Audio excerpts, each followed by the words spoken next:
left me here. So come home. Why won't you reappear? Things that I said came out totally wrong. Can't speak of the truth when it's tainted. I fell into a big black hole. It got me stone cold.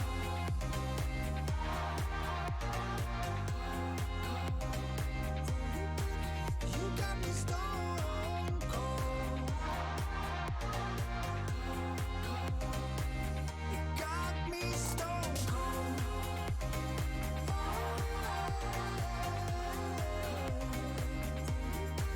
You got me stone cold.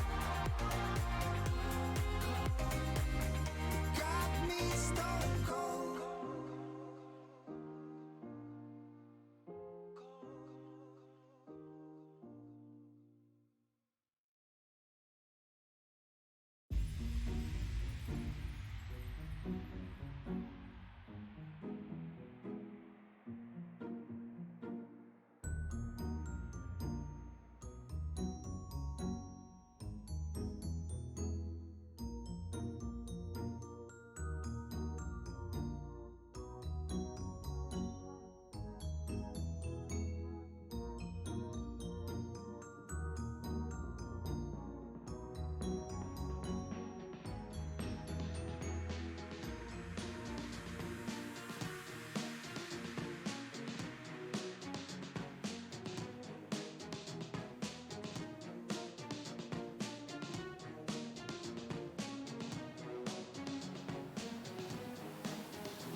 like it's something in the air at that time. Don't know why. Always dream of you when spring comes.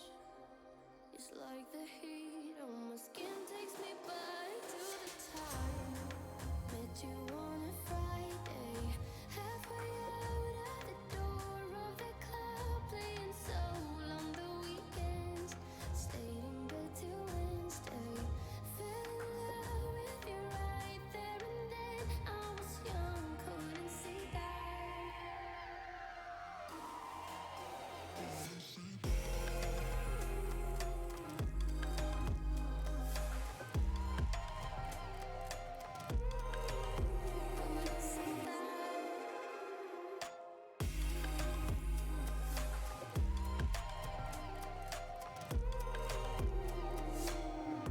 Leather jacket though is too cold.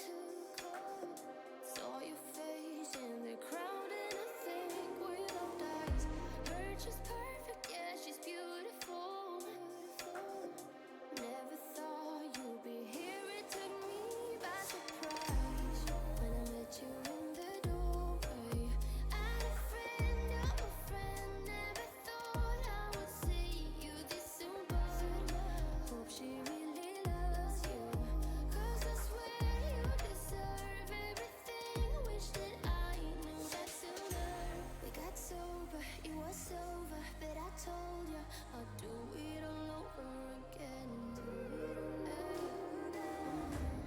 At your place or a spring break, a heartache, I'd do it all over again. Do it all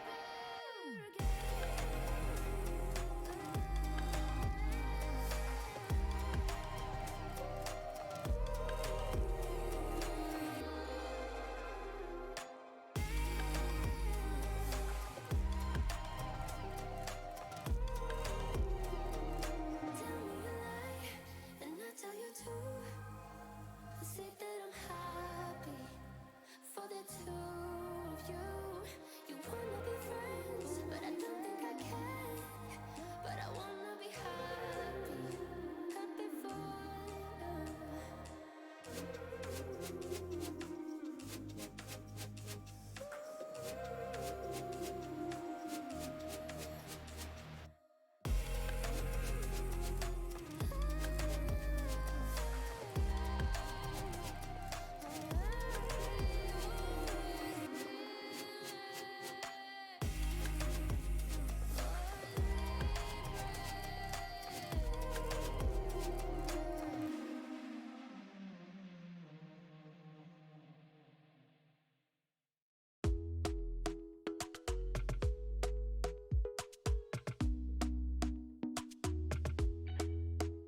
Talk to me nice, talk to me honestly. Look in my eyes, don't let it fall on me. Say you a good guy, make me believe it. Don't wanna hear it, I wanna see it. See how rewind when we rewind. Feels so nice. We time, you I know how to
conquer the night.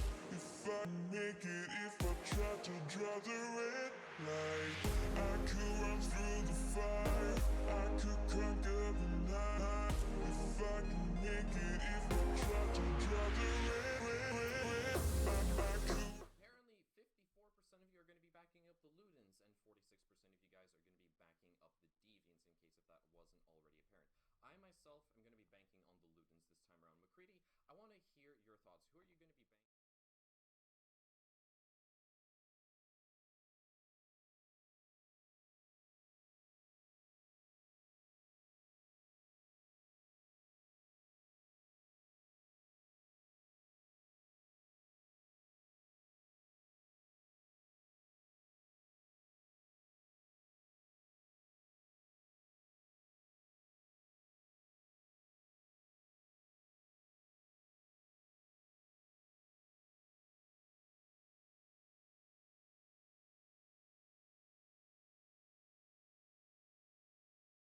You take away Mirror and Gade, and suddenly Ludens, this is a very attacker-sided ban phase. This really, really is, and the main reason why that actually is so apparent is because of the fact that Thermite. 7-2.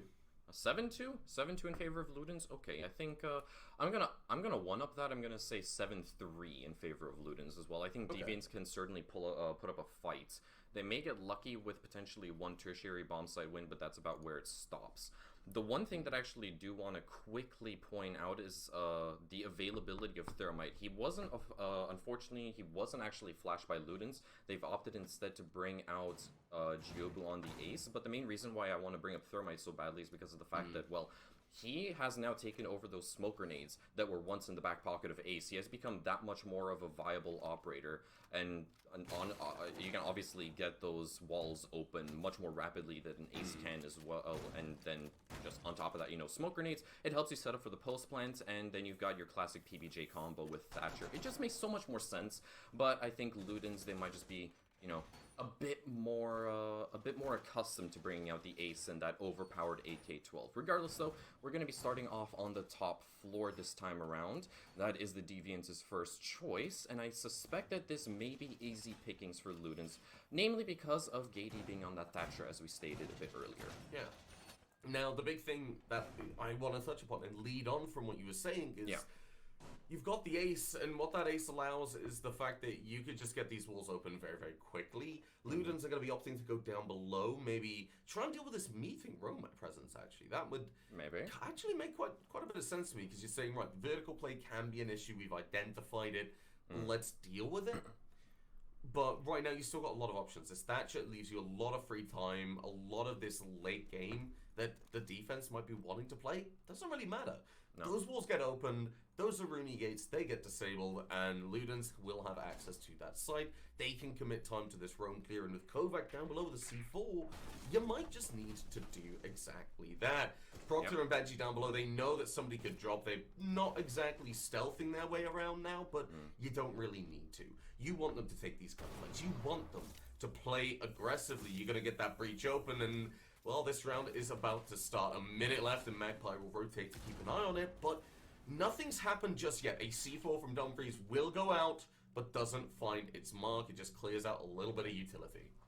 It's interesting that Ludens aren't actually sort of focusing any of their attention, resources, or manpower towards the attic portion of the map. That is usually one of the two prongs that goes hand in hand with a closet breach, but instead they're willing to deal with this bottom floor pressure to ensure that those C4s are much less of a headache to worry about later on. Sondanos and Kovac, those are going to be the two roadblocks that Ludens have to fight their way through. As Jiobu opens things up by picking off Dumfries, that means that the man advantage now sits with the Ludens, and it may soon start to snowball in their favor, or so I thought. Sondanos claps back with one of his own onto Benji, and just like that, we're back at an even playing field. 60 seconds left to play, and Ludens, it's go time for y'all.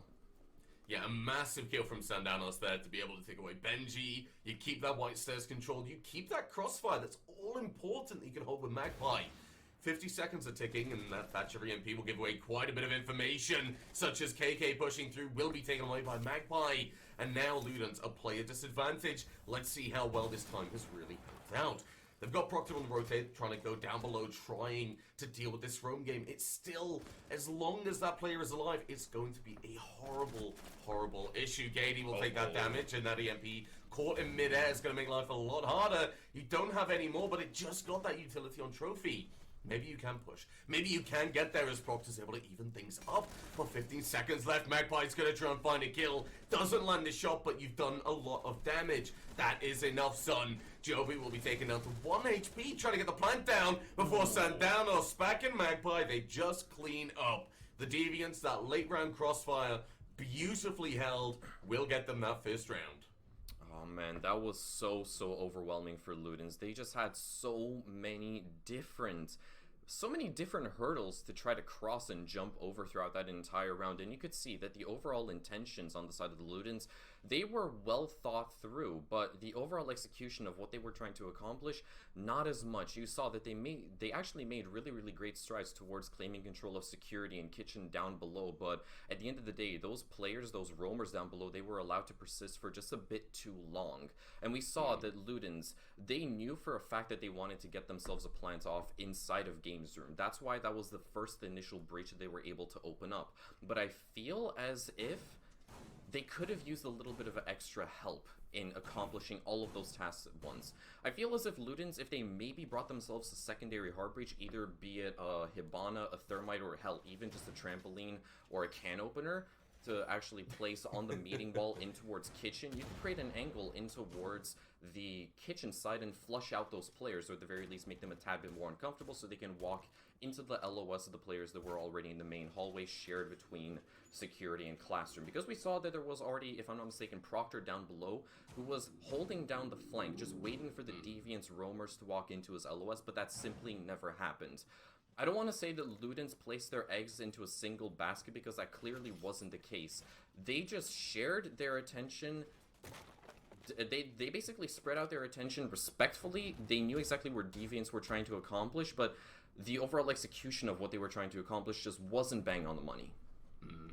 Now, moving into the second round and this bottom floor defense, one of my criticisms of Deviants was maybe they would be running the default strats. Maybe that would be an issue with Ludens being prepared for it, but that doesn't seem to be the case. I think they've wanted to take them to Oregon.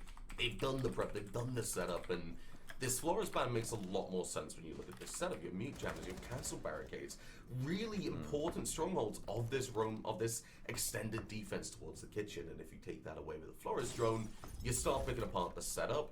You can do the same thing with a Thatcher EMP, but it makes a lot more sense to take away the Flores now. And a little bit of damage will be taken off the Magpie, but not enough to really cause any issues. You just know that Benji's down in the bottom of the fight in showers. A minute is off the clock, and the question is, how are Ludens going to deal with this? Are they going to go for this clear? Are they just going to go onto site, realizing they have upstairs control? Let's just get a very fast plant down. Looks like we're going to see a little mix of both. The rest of Ludens wanting to get in toward meeting, but Kovac is waiting. Spack being nearby as well, wants to help out, but Kovac knows that somebody is there. You're going to strike. You're not going to land the shots. Somehow KK's able to get away with it, and now Kitchen is about to open up, but Sandanos is rotating around. Thanks to that little rotate in the area, now you can play behind. You can go for a flank yourself, and Magpie wants to strike onto Benji. This is very nicely played from Deviants, and Magpie will be able to even things up.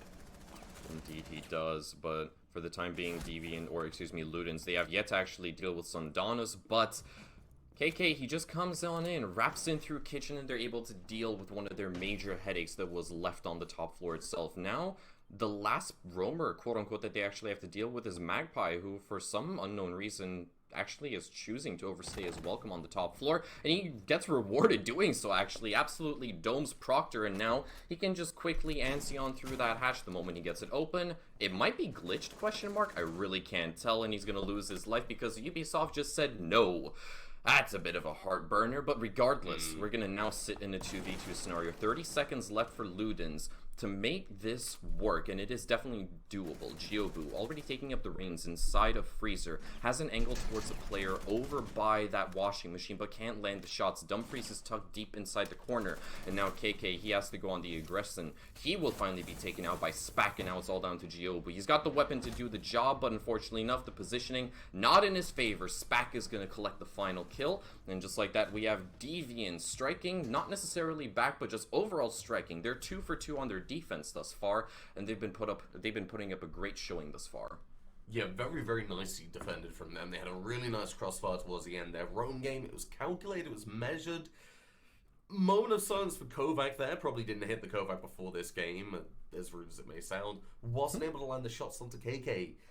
If you take away that Jackal, you make that roam game a lot easier. You keep that top floor just that little bit longer, because they don't have that information. They don't know, okay, right, anyone who's on this top floor is now gone.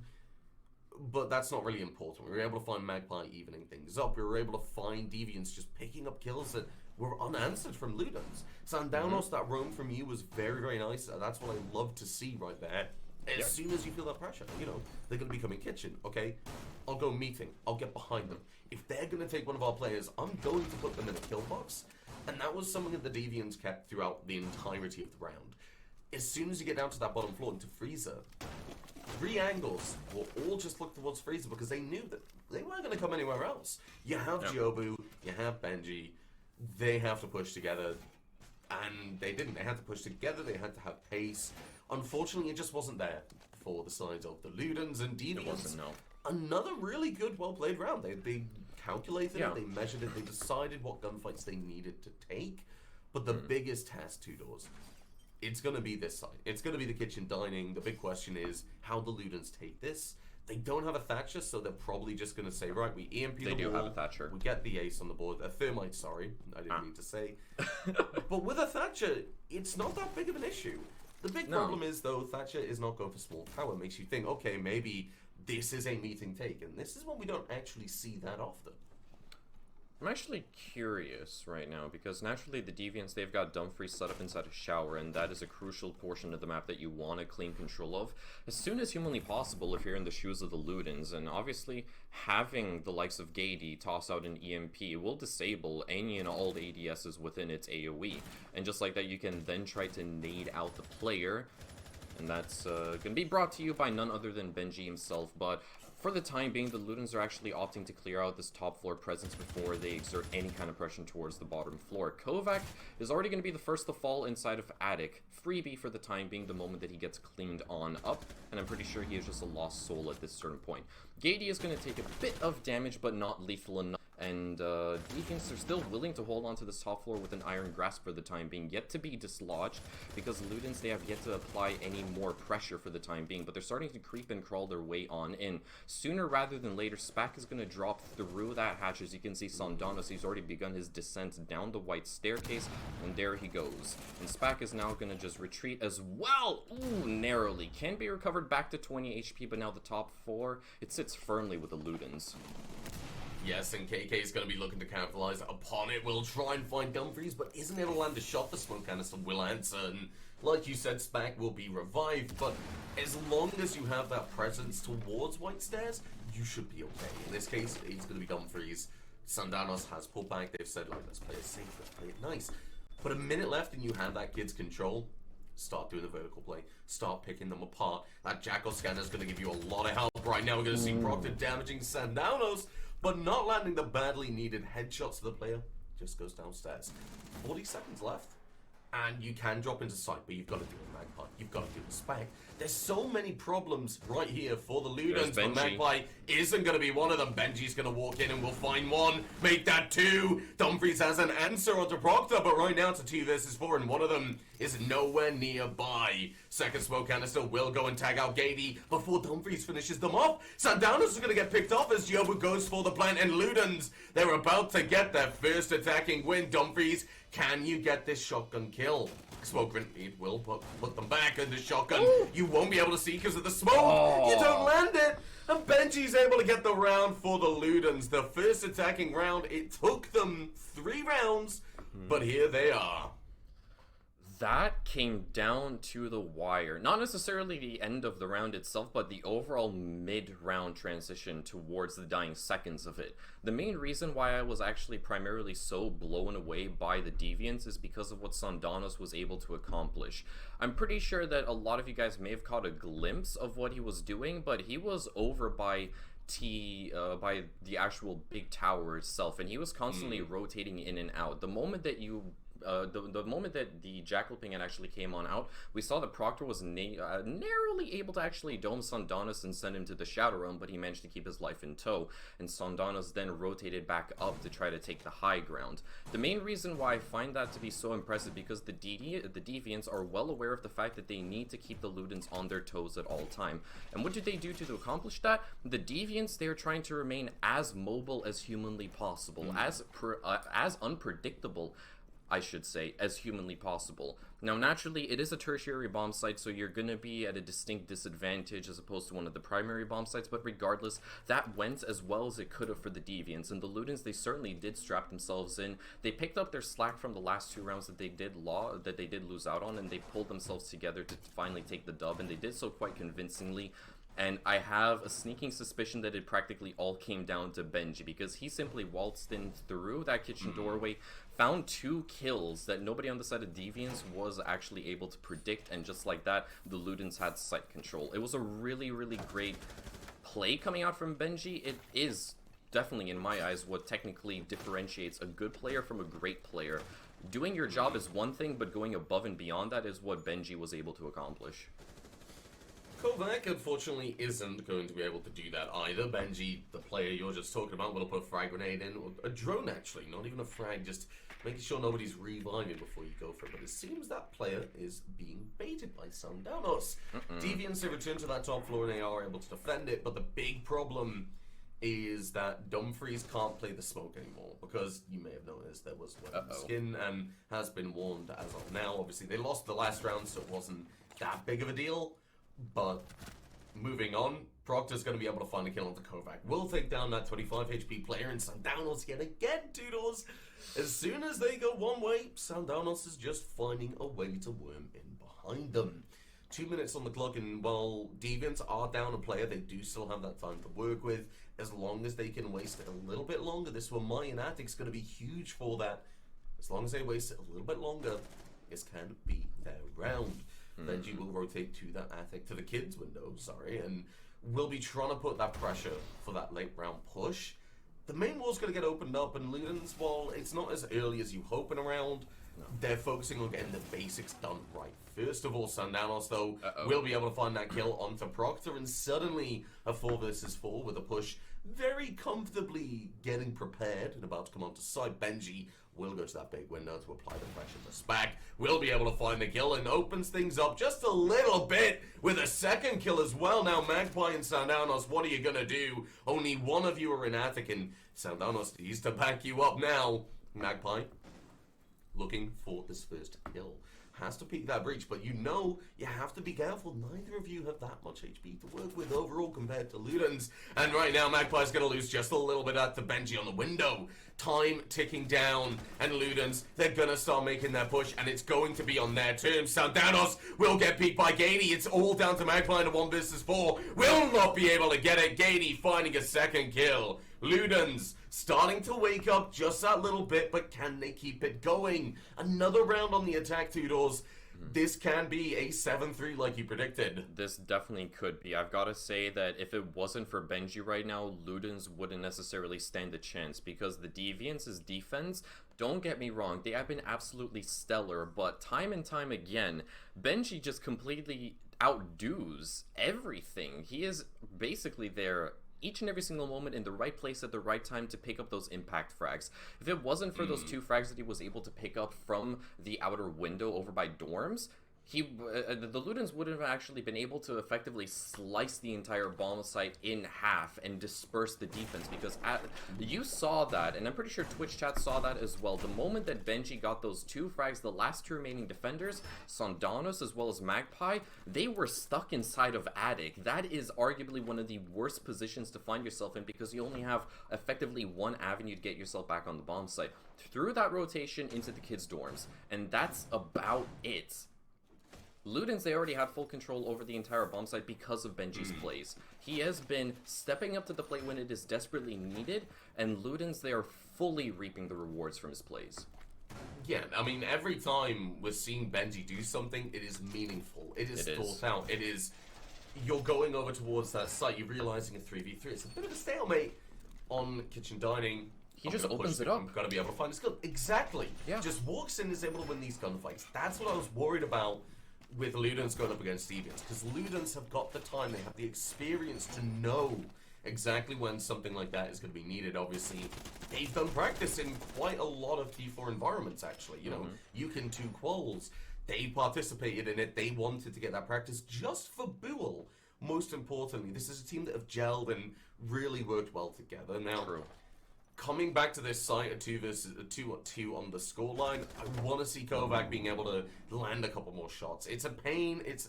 I hate calling out someone's KD because it's a low blow, let's be honest, 2 doors. But it is. If you're going to be on the roam, you need to be able to step up just that little bit more.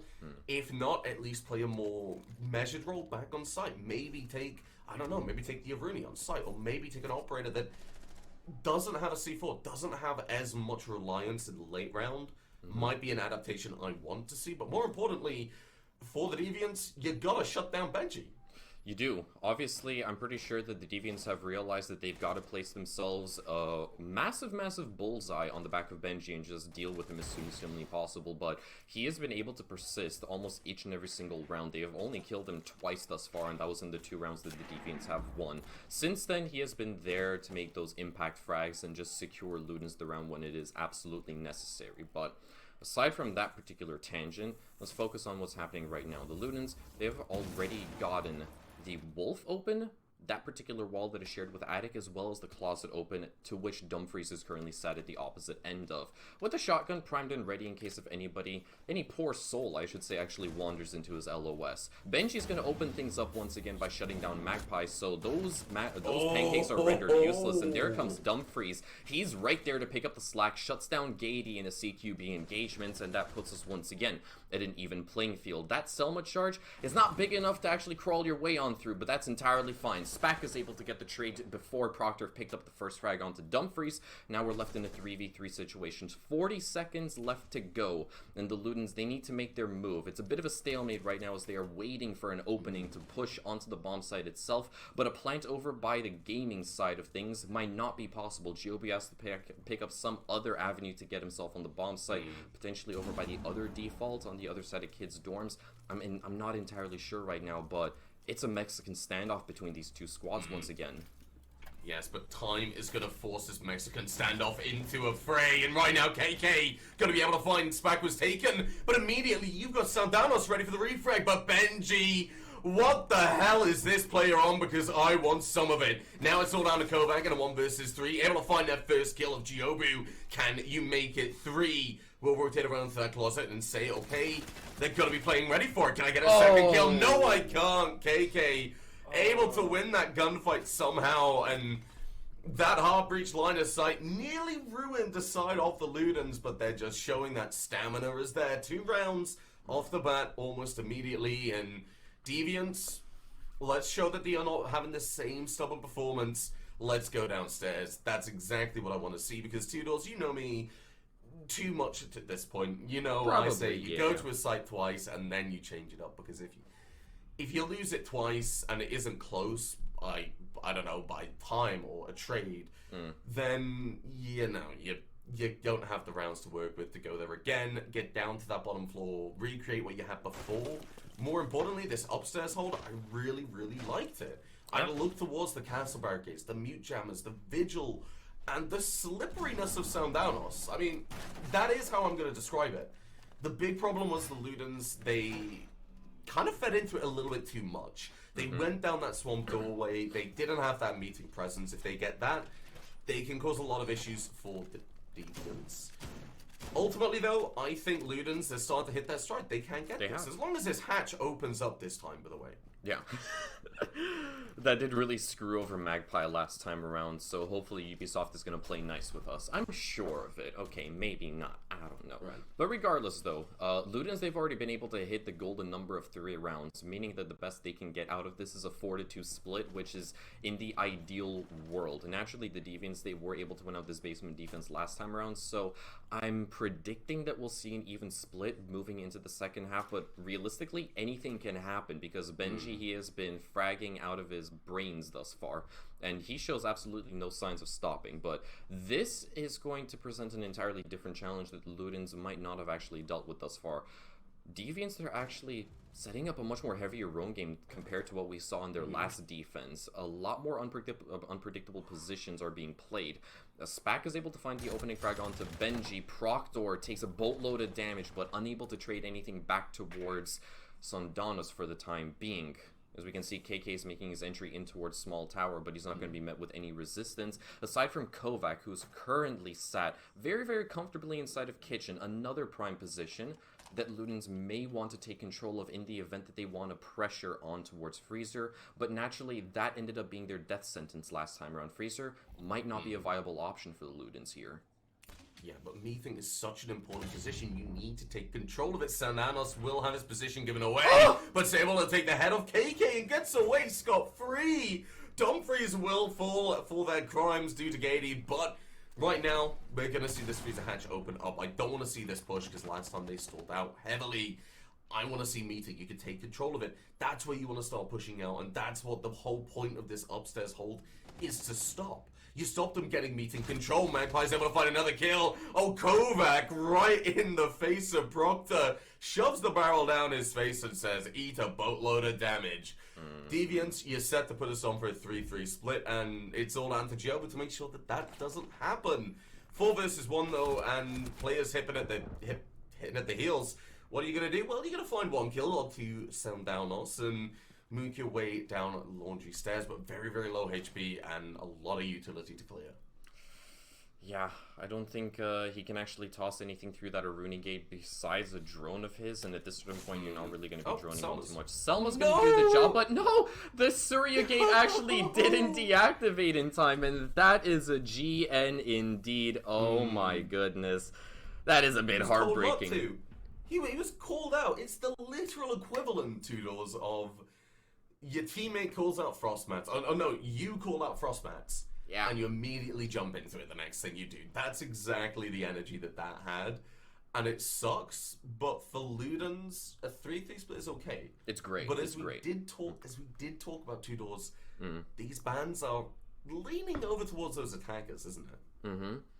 They are very, very attacker-sided, but I gotta say that the Deviants, despite the actual scoreline, they did an absolutely stellar job on their defense, specifically in that last round as well. Now, I know that we have touted Kovac as a player that may be asleep at the wheel, at the very least for the start of this particular matchup, and before I even continue on, how did Sondanos hit this? That is absolutely redonkulous. You did not have to BM KK that much, but there's the play that I wanted to talk about from Kovac. Not the kill itself, but the fact that he actually gave up Kitchen as free territory, because keep in mind, at some certain point throughout the entire round, the Ludens had realized that Kitchen was basically up for grabs despite the heavy utility that the Deviants committed to that portion of the map.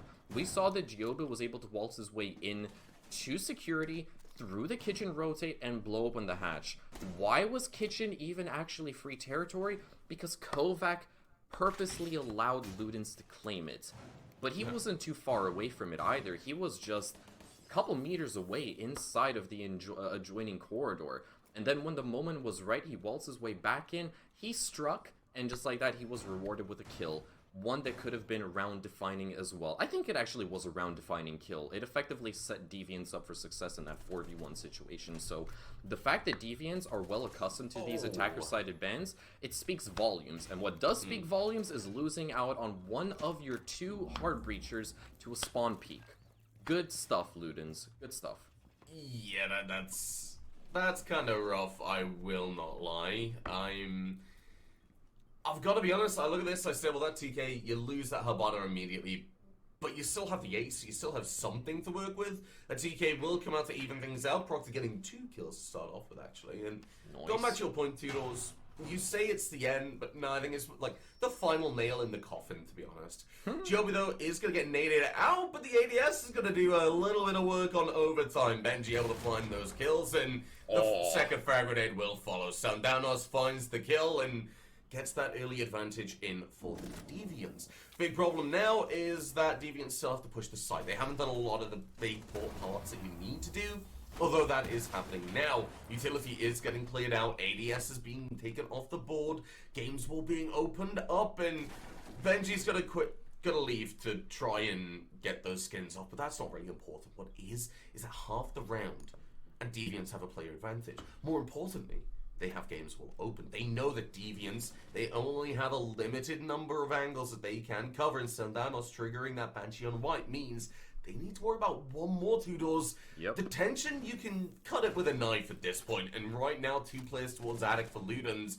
It's kind of worrying at this point. Gady's going to swing, takes a little bit of damage, doesn't give much in return either, but Magpie's going to be there. Player on white stairs, Sandanos going to add to this pressure, and a minute left, it's going to be all guns blazing. It indeed is. The Ludens, they find themselves in a very precarious position, and KK, he may soon not be long for this world anymore. He is able to actually take out Kovac at the bottom of white, so the Ludens, they may stand a winning chance right here, but being able to disable that plant is a big, big worry on their side.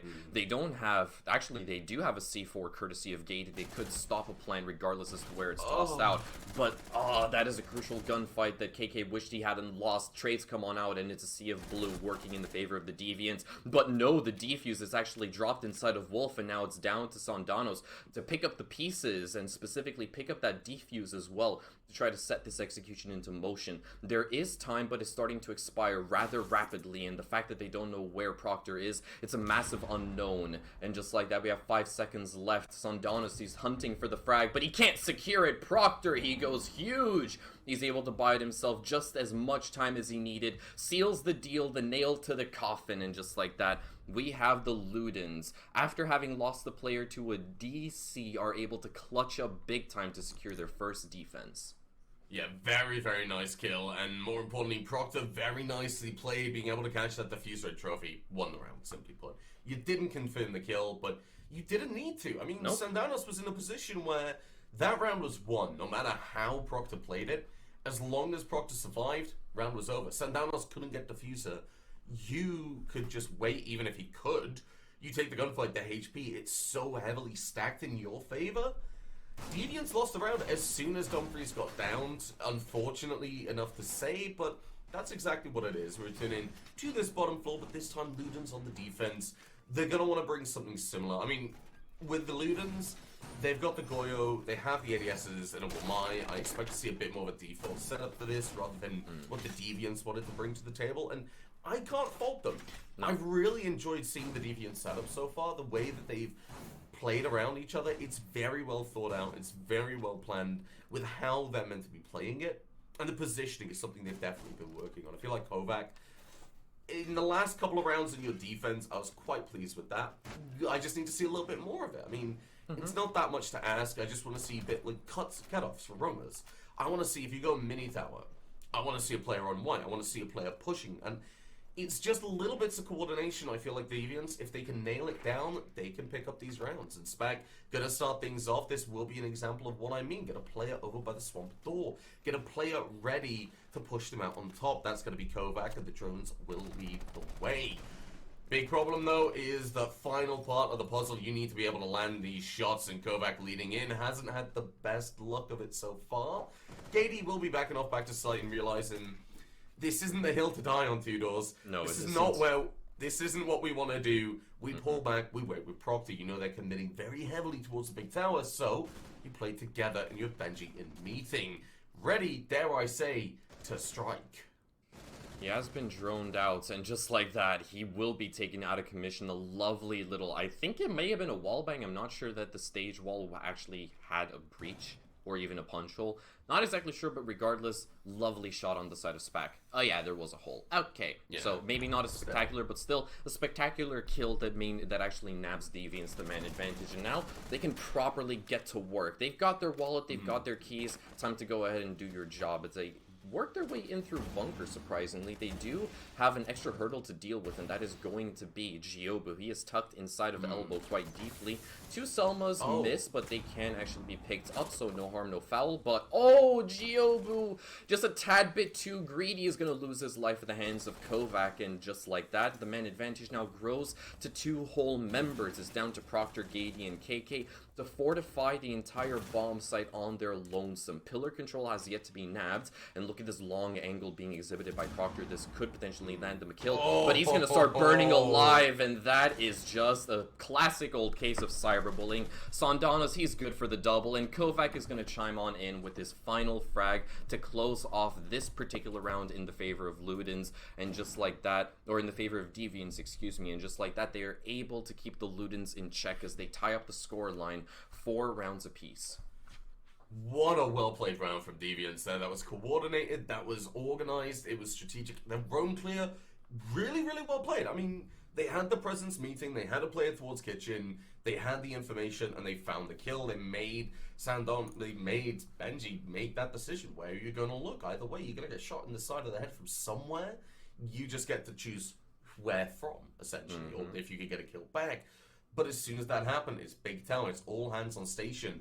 They realized Ludens might get aggressive. They might try and take these gunfights. It's exactly what happened. They beat them out. And then they came pushing through. The utility committed to that pillar's clearance, beautiful. I absolutely loved that. There were 2 Goyo shields. There was flashbangs going through. Proctor, you genuinely hate to be in that position because you have flashbangs flying at you. You know the Goyo shields have popped because it happened just before you got blinded.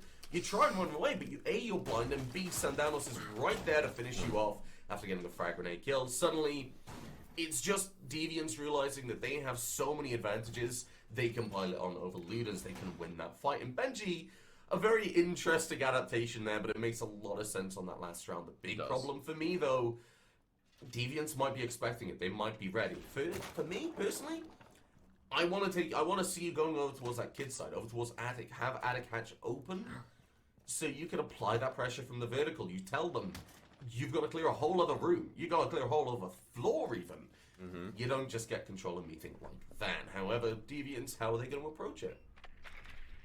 It's definitely a possibility for Ludens to commit a lot of their resources elsewhere and try to extend their roam even further, but they might not be well trained and equipped to actually do so. It's a heavy commitment, and if Deviants so much as spot a single chink in the armor, well, there goes your entire strategy if Ludens can actually respond in rapid time. But that may be all saved for another moment later as Oregon continues to progress. Gady, he's not going to dance with the devil this time around, quickly scampering down to Harry Potter to keep his life in tow because it's an important one at that.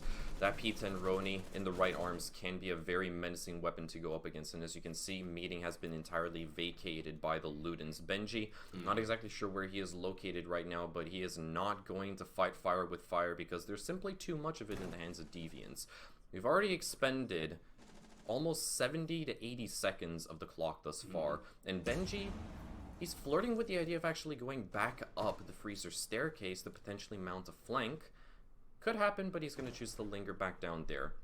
On the other side of things, Deviants, they have since then actually turned their attention back towards this bunker portion of the map, and they're looking to clear out Giobu. He's not going to make the same mistake as last time and quickly peek that because he got greedy, and he paid a very costly price for doing so. He's going to quickly rotate on out and patch up that rotation. So, still an even man count. All 10 players are alive and kicking as there are 65 seconds left to work with. Yeah, Benji is going to go up those stairs. I'm calling it now. Big benefit from him is knowing when to strike. And right now, if you can catch him off guard, if you can get Spack, get control of that hatch, you shut everything down. Kovac's going to move through, clear out that elbow, realize, yep, it's reinforced. What did you expect at this point? But 45 seconds on the clock there. There's a mute jammer. They need to get that Thatcher there, but there are no EMPs left. That elbow is going to remain soft. This is a problem. Deviants now, they only have 2 ways to push through. They need to call over that support. Sandanos, a smoke canister will go off and do that passive damage. And 30 seconds left. We're looking at Deviant start to stall out in this one little area.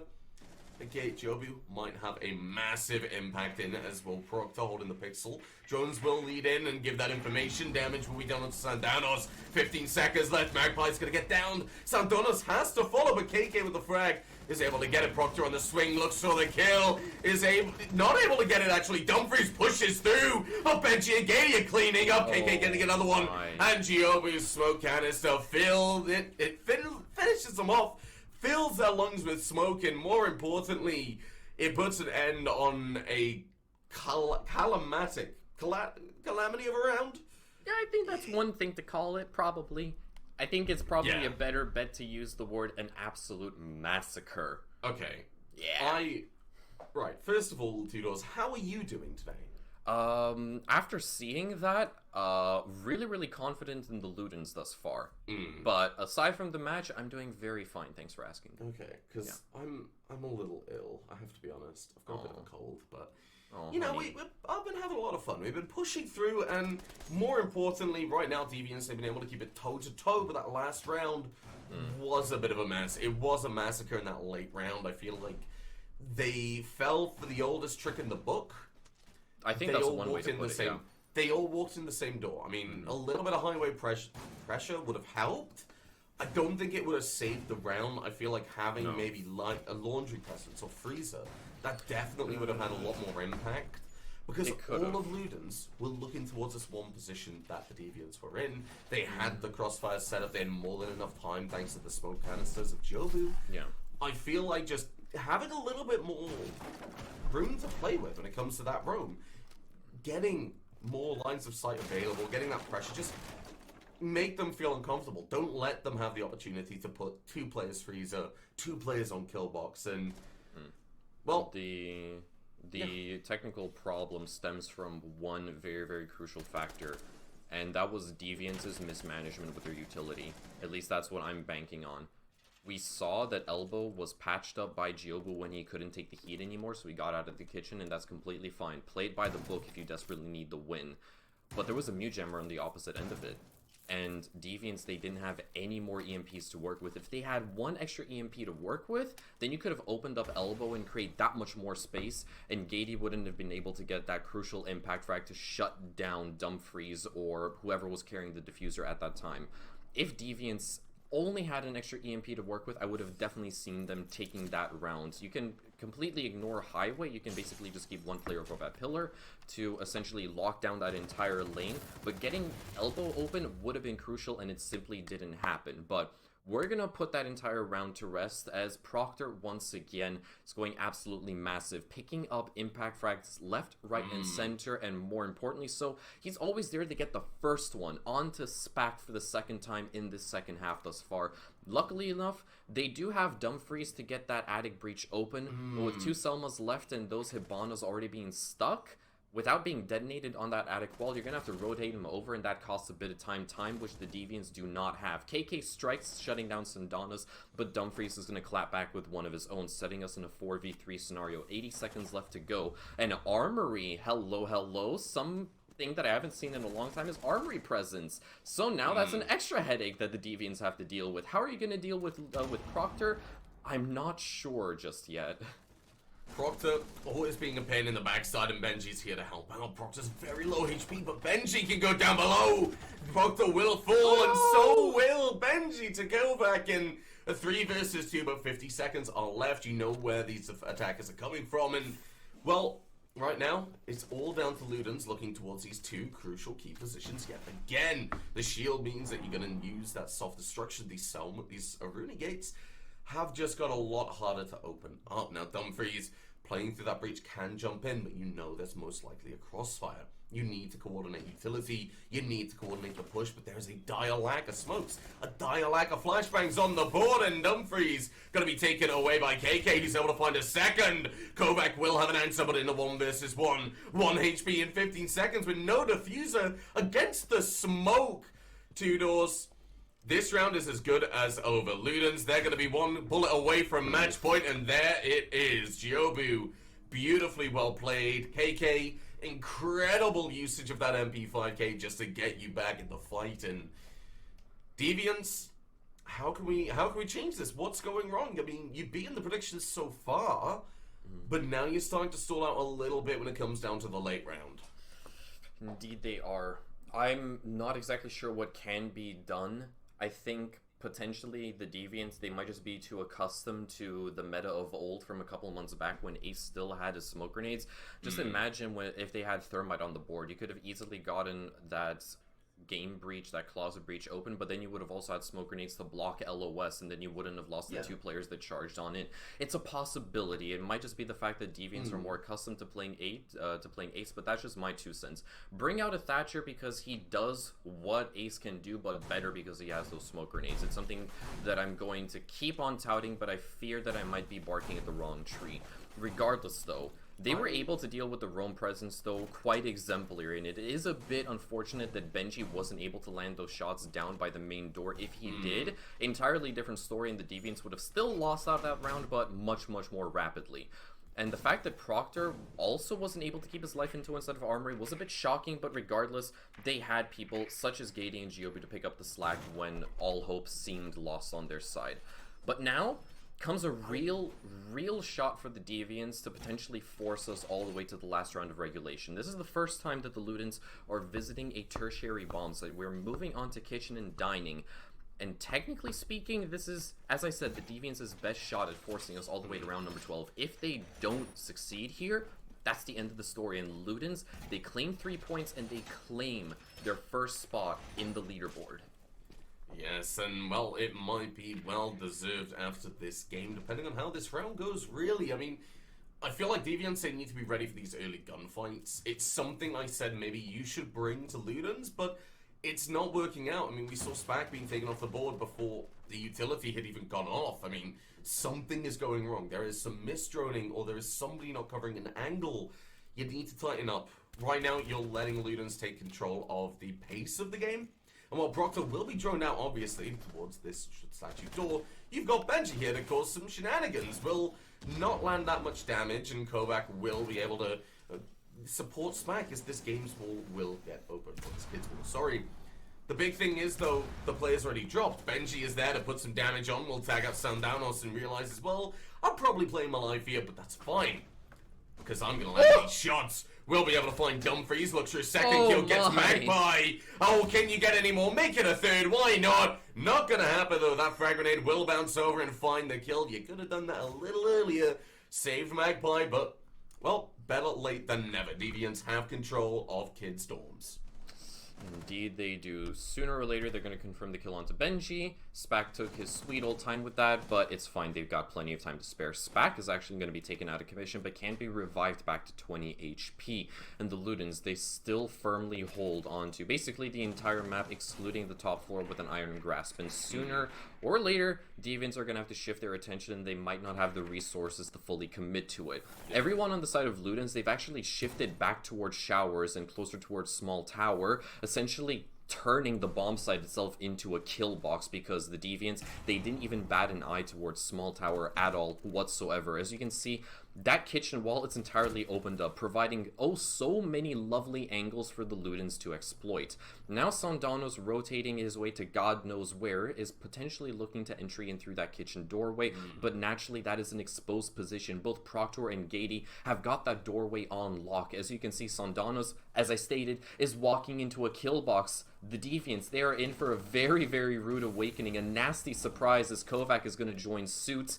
Okay. Gemini Replicator just randomly disappeared, but sure. A full stack outside a kitchen doorway. SPAC, you need to find a safe spot to plant that diffuser as Sandanos is creeping and crawling his way on in, but Gady, he's gonna make that all to sing the first song, and just like that, SPAC is gone. Gady, he's able to pick up Sandanos as well, and is down to Kovac. Diffuser not even in arms, and Gady, he is going to close it off with a triple kill. It may not have an ACOG, but hey, it gets the job done regardless. The Ludens, they're able to take the dub, full 3 points in just 11 rounds of play of Oregon, and just like that, they have propelled themselves up to that first spot, 6 whole points to their name.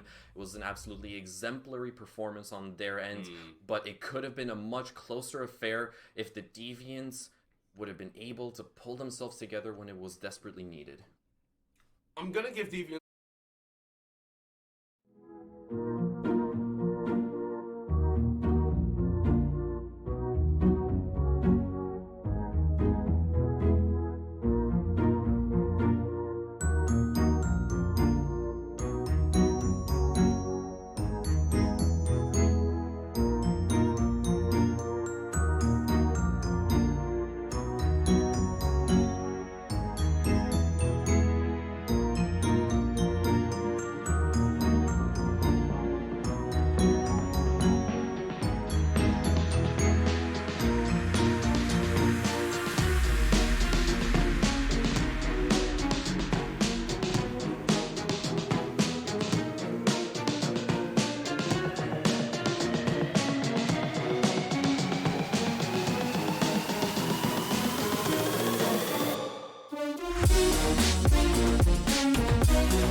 Hello, ladies and gentlemen. Welcome back to the Badass University All-Stars Playday 13, and I'm joined here by a brand new face to the Bull scene. It's going to be Ebac Entertains.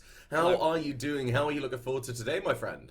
Very much so. First time around. I've just seen a little bit of one of the teams today in that little rerun, which will be Luden starting off today against Frogs. Second game's going to be Atlas against IOM, which should be potentially an even bigger one, but we're going to start off with this, and we have a wonderful map to get on into.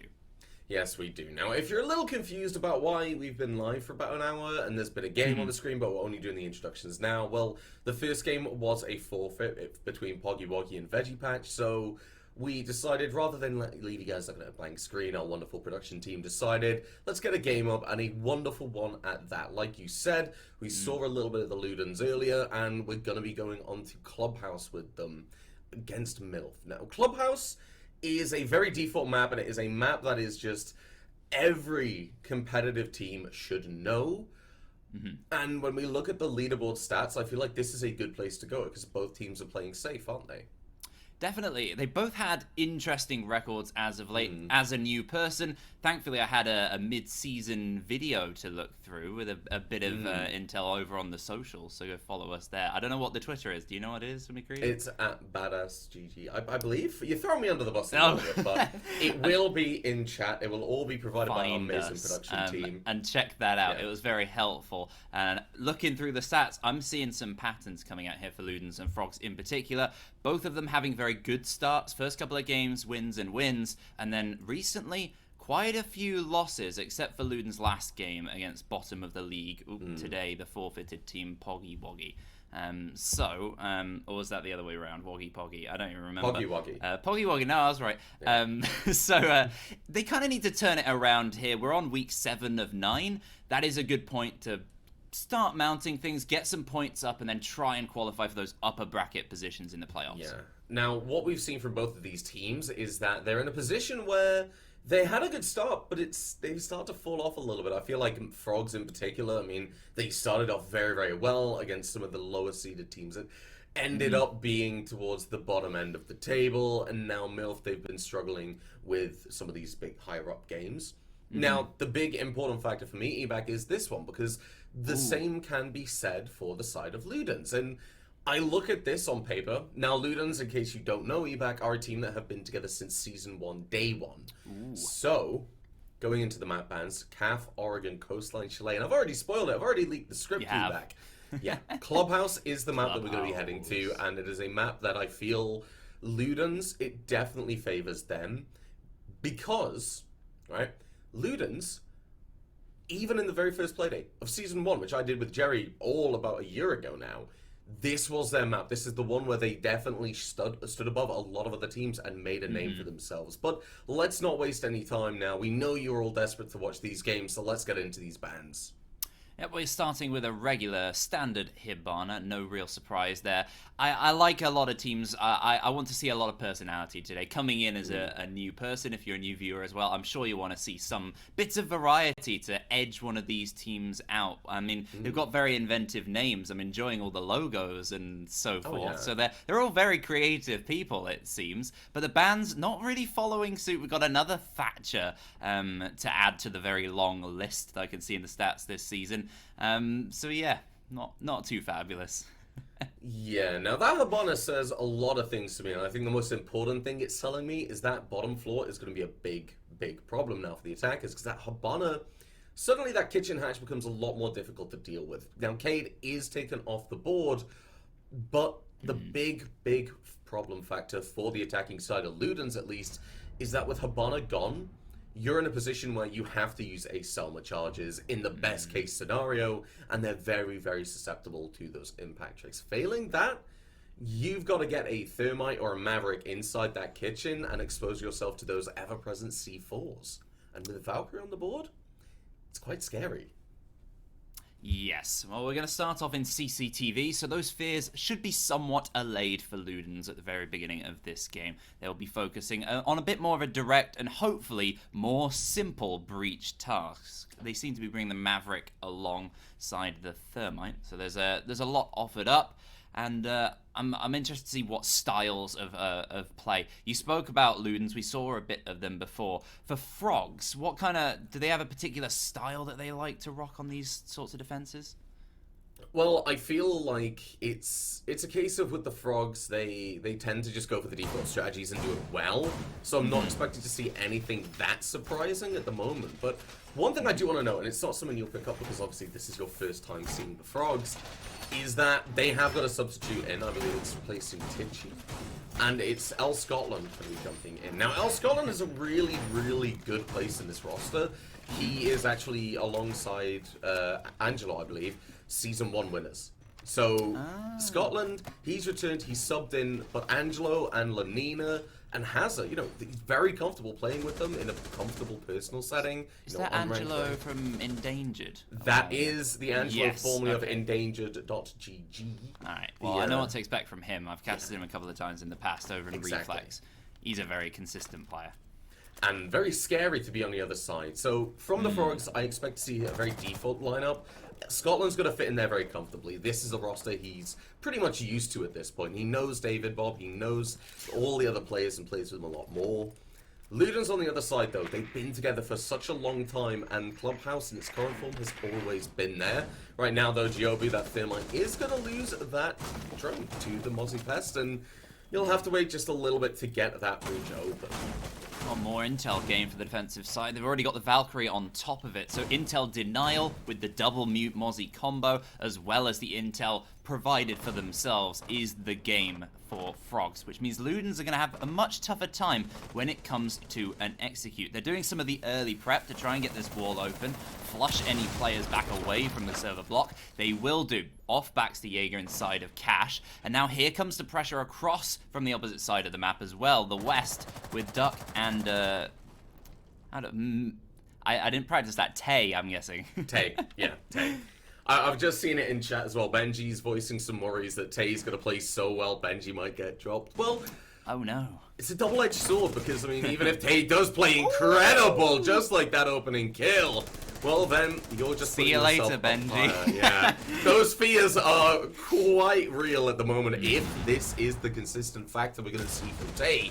Big problem for me, though, is David down below with that C4 will be taken away, but it's giving Ludens information. They know that somebody's down below, and your Yana of Duck can just...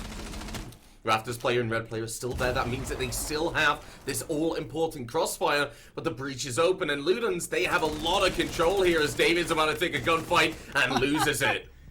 Well, Duck's just sitting in the middle of the site, picking off anyone he pleases. Gaddy gets one for himself. Just left to L Scotland coming up red. 5 versus 1. Not a flawless round for Ludens, but with the position known of the Mozzie. Plant is down. He can't deny vertically with the C4. He's just walking into a death trap. Manages to trade out at least one other kill, but it means absolutely nothing. They want the points. They haven't got round 1. Yes, well, Frogs at the moment. The big thing for me was that Ludens were very, very comfortable. The Ash hit a beautiful shot, honestly. It was. That was such a tight pixel. Like you said, Angelo didn't even see the player. That opening kill just kind of rips Frog's mental away. I mean, it's a slap to the face to wake them up, Evac. Yeah, it's not the way you want to start. It's No, like, it's good really morning. not. Ah! And good it's night. Horrible. Yeah, exactly. Yeah. Back to sleep you go. Hopefully, though, that is a warning for the Frogs because their reaction was a little bit sluggish, I have to be honest. We were seeing players down below trying to get the impact. I feel like David Bob with the C4. You get that C4 off, but I feel like the right decision was to come back to site, but once you've already lost those 2 players, you need to be moving a lot quicker. You could have gone for a flank, but that's if there are a lot more players on the board. The flip side of Ludens, that was played beautifully. Incredible entry. They're just realizing what problems there are on the site and saying, right, let's just walk in. Let's just go for it. Why not? I want to see more of this. If Ludens can keep this going, they'll definitely have a strong attacking side, and that is only good for the defense. Well, they did a little bit of everything, and then noticing upon the fact that Frogs are so very deep, they could afford to pinch with not too many men relied upon in different areas. They don't need that necessary close refrag support everywhere, so take all the ground and start just chucking every projectile you have at the opposition. They managed to get a nade kill or two, and then just push their way in nice and secure as soon as it's empty.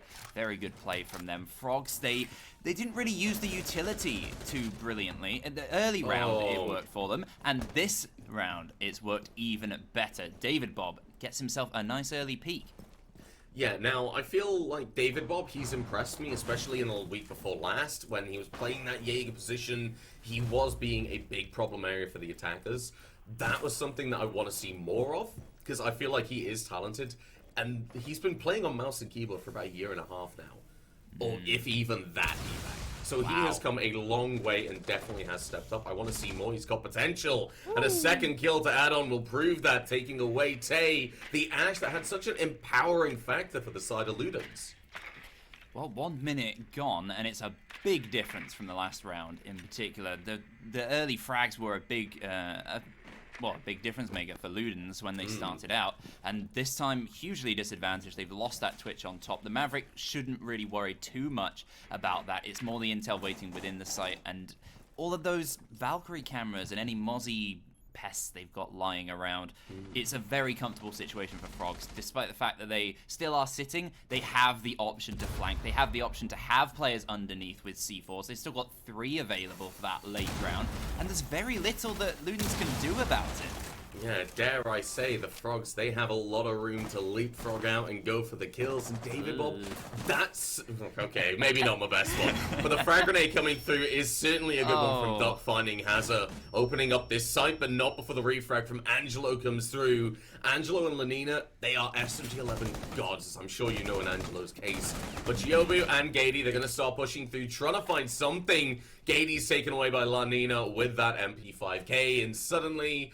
As dominant as that first round is, it seems like they might be losing this one. The shots are going through. Angelo pushes through and closes it with the SMG11. I need to talk about that roam game. Having David Bob go for this first kill, able to find it. I mean, that's... Ludens, you're not covering that stock window, and it's a painful thing. It's not going to happen again, but it's a painful way to start a round. But then David's able to catch the second kill, and he's straight back downstairs. He is just not risking anything, and that was a big part of the Frogs' defense. It was riveting play from Frogs in that particular round. How's that for a That's terrible much better than Leap. So I'll let you have that. Oh, right. Well, anywho. Church and Arsenal, we are now heading to. Frogs certainly getting some momentum going. It was a very, very different performance. The early round definitely helped. I'm hoping to see some sort of extension here. But on this site, you can probably, it's one of the few sites, full stop, that you can just sit in with all your players and still have a decent chance of winning. I don't expect that. They've got the operators to offer up something else. I expect David Bob to again be trying to get even more kills in this early round. But the stuff waiting within the site means that Ludens are going to have to be very efficient, because if they're blasting in with 20 seconds left, the Yokais, the goo mines, everything's stocked against them. Yeah, and the Meat Monster combination going to make life very, very difficult for them to actually get that information and know where they're pushing into and what is where. That's going to be such a massive factor. The big thing I want to see is with L Scotland and David Bob on the operators, I want to see them on the roam. But something that I have to talk about, because David Bob played on my uni team back in like the last year or so, and we stuck him on mute, and he loved going for these flanks and loved going for these roams, and his timing has got a lot better. His game sense is definitely stepping up. And I know this is me just having a really kind of gushing over David Bob moment, but compared to the player that I was playing with in the other uni leagues, this is just a caliber above, and that's a really good start. However, back at the game at hand, the dirt is actually opening up, and we did see much earlier, Lenina was setting up those impact holes that we were talking about in the early round. However, Ludens, they have gone in to that main stairs, and they haven't gone for a complete roam clear. They have not. There are players lingering above. David Bob still on the top floor, ready to pinch down red at any moment. 2 players exposed in the bar area as well. A little bit of caution still from the Maverick. They will surely hear him dropping around. He's just got to be sneaky careful. It's all about timing here. And you know what? It's not fantastic for Gaddy. The positioning and the timing completely off the mark. Yes, David Bob able to find another kill, just catching them off guard. And I've got to say, well, that's on the Ludens. They didn't go for that room clear. They looked at the lineup and they said they'll probably all be downstairs. But no, that's not the case. There's always a Jaeger. There's always got to be somebody. You have to be prepared for it. 9 times out of 10 it is a Jaeger. But a frag grenade going down into blue will do some damage to Hazard. Looks to finish them off. Not going to be able to do that. But we are still in the position of we've got to look towards this kitchen hatch. And Proctor, you can try and help somebody get over there. You can try and stop the vertical. David Bob's still up there. They're still just ignoring him. He's coming down central stairs right towards these players' positions. And there's nobody guarding it at all. There's no drones around. But the Jaeger misses the shot entirely. Proctor giving an ever so slight chance. And he takes it straight away. 4-4. That was very close to a death knell for the attackers. Yeah, very close to something maybe reminiscent a little bit of a Seno moment. I say it, we're not just there yet, David. You got to step up a little bit more. But with 44 seconds on the clock, you've done a very good job. Scotland's going to be able to find Duckin while the push does start to come down into Moto and main stairs. Tay's going to open things up with a kill onto Lanina. But time's ticking down, and the defenders, they have had the time to adapt. Main wall opens up, Evac, and this round is about to end. A lot of pressure on the Mozzie, but he wins the first fight. 3-2 advantage now garnered. Make that 3-1. Angelo picks up one from the opposite side. Proctor's left all by his lonesome. He has 15 seconds to find 3. He gets a triple. 2 down. It's just Haza remaining on the Legion. It's a horrible position to be in. There's 7 seconds left. Legion is pushing close. He's using his 2 impacts to try and damage the sledge. He's got to go for the fight, but the sledge wins it with the SMG-11. It's soon to be gone, but it's a great final usage. Yes, it's going to be taken away in this new update, but Proctor giving it the send-off it no doubt deserves. A beautiful just isolation of these defenders. Frogs, you're going to be kicking yourselves. Ebac, there is a golden rule in Siege and competitive FPS. In a 3 versus 1, you never take a gunfight alone if you're in the majority. No. And that's what Frogs did. They went in for these gunfights alone. Proctor just had to hold one angle at a time. He was using the positioning of main stairs to make sure every line of sight he was using was the only line of sight available to the defenders. And because of that, you split them apart. Think about, you're cutting a cake and you lift one piece up. It's just taken away. And there's nothing the rest of the cake can do about it because it's a goddamn cake. It doesn't have arms. It doesn't have a voice that can say no. That's essentially the position we saw the Frogs in. And immediately, I'm looking very much forward to how this game plays out because we're looking at players with the Brome, like David. We're seeing players like Angelo and Tay who can hit incredible shots. And I am so ready to see how this game goes. And Frog's certainly showing that this game will be no piece of cake whatsoever, having some serious troubles on some of these defenses. Ludens have also shown a little bit of inconsistency with their play, maybe slight complacency on top of that, letting some of these roaming players, especially just David Bob, wandering around with no pressure whatsoever. He could have absolutely ruined that last round, and it was I think more fortunate than anything for Ludens, rather than well played that they took him down. This time around, addressed it immediately. Yeah, I did say it wasn't going to work again, and David, you wanted to take it. You're feeling confident. I don't blame you. A lot of the opening rounds of a game that David has had so far has actually been quite good. He's been able to just hit these nutty shots and take these players off guard, but right now, he will be sent into the forever pond of the Frogs, and unfortunately, that's where he's going to stay for the next 2.5 minutes. The rest of Ludens, they're going to start their vertical play. They're going to start opening things up. Why wouldn't they? They have all of this control. They've dealt with the Roma now, and Morgady will get taken away by Angelo. Angelo is yet to fall as well. Tay finding the refrag, bringing the IQ, aware that this Valkyrie might be a big problem. It's good time efficiency from the attack. Again, 1 minute gone, and they've taken down 2 defenders. This time, they have lost the Maverick, and add another to that list. It's the Sledge. A vertical C4 from Haza makes it a bit more troublesome for Ludens. So they have enough time. They've got all sorts of intel still remaining, despite the Mutant Mozzie combo, whether it's drones, whether it's Geminis as well. A lot in hand. And with this time, they can just... They're not even taking the time. They're blasting on in. Tay's gone, but immediately shut down. A bit of a strange move there, and Haza is there to resist, but he's under serious pressure. Yes, the Team Rocket cosplay coming on through, but they're not blasting off just yet. There's a minute and a half left, and a 2 versus 2, but not all the players are aware. Oh, Haza, the yellow pings are coming through, and Duck's gonna take some damage. You don't know where to shoot back. You don't know where to look. You're gonna have to rotate around as Giobu enters and will find that Valkyrie. Now a 2 versus 1.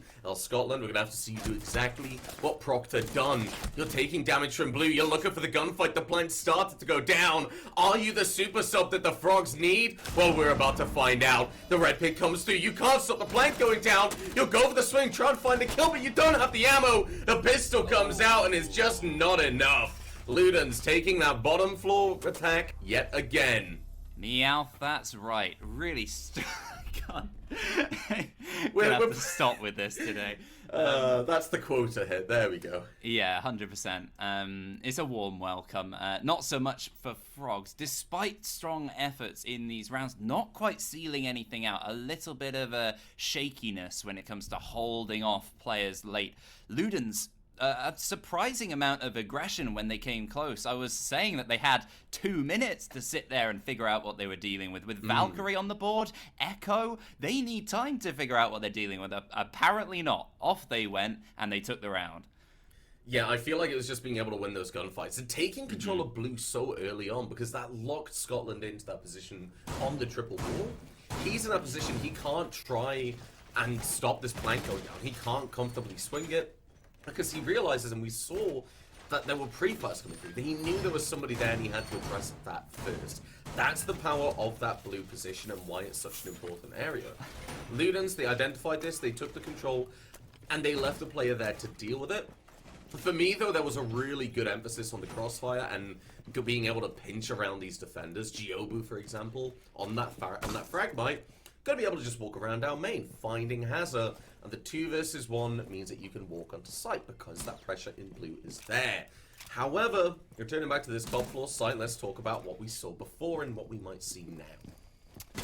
I think from now, it seems like Ludens, they're not quite dotting the I's, crossing the T's. Maybe they're crossing the I's and dotting the T's a bit more, and it's kind of it's ever so slightly off. They're doing great things in terms of efficiency, but leaving ever so slight gaps. And if Frogs are on it, David Bob has been a couple of times to catch off any inconsistencies, but it's ever so slightly fragile, I think. You can carve a giant hole in some of these Ludens attacks if you notice it. And that's what that intel could be used for.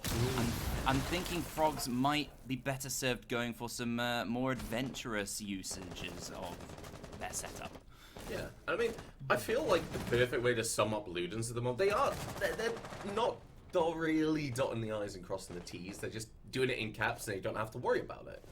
And I think that comes down to their aggression has actually been working, because you think of the caps, very aggressive, very bold, and that's what's worked out on the bottom floor. That's what worked out in the start of the first round. The opening pick, it went their way. Now, the breach has gone open in arguably record time in most cases of this game. Certainly, if you look 6 months ago, it would be back in the 20-second meta. But right now, we're looking at Ludens. They're taking their time and they're picking off these players. Proctor's going to be taken off the board, and with that, Constructions just became a much better position. Proctor's running in. Like I said, it's all in caps as David and Hazard finding kills. Bring us down at the halfway mark to a 3 versus 4. There's still a lot of potential, but that is just not what you want. A lot of unluck there as Duck will be taken down.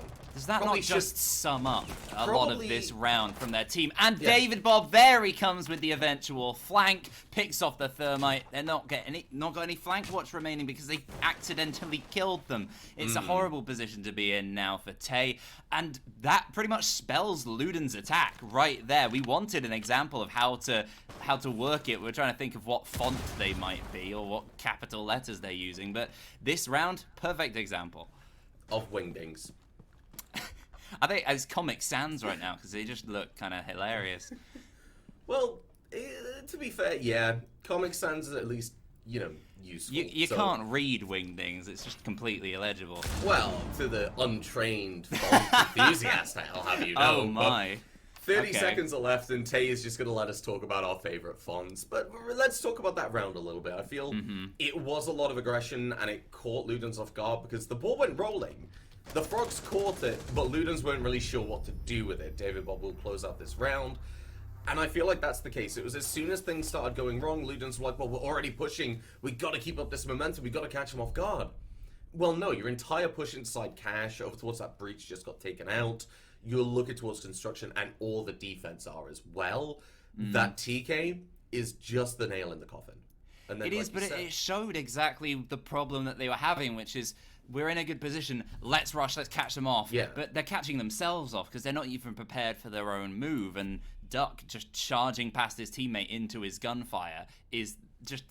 It is the what's the right word? I can't think of it. The epitome, the cruxus of the entire point.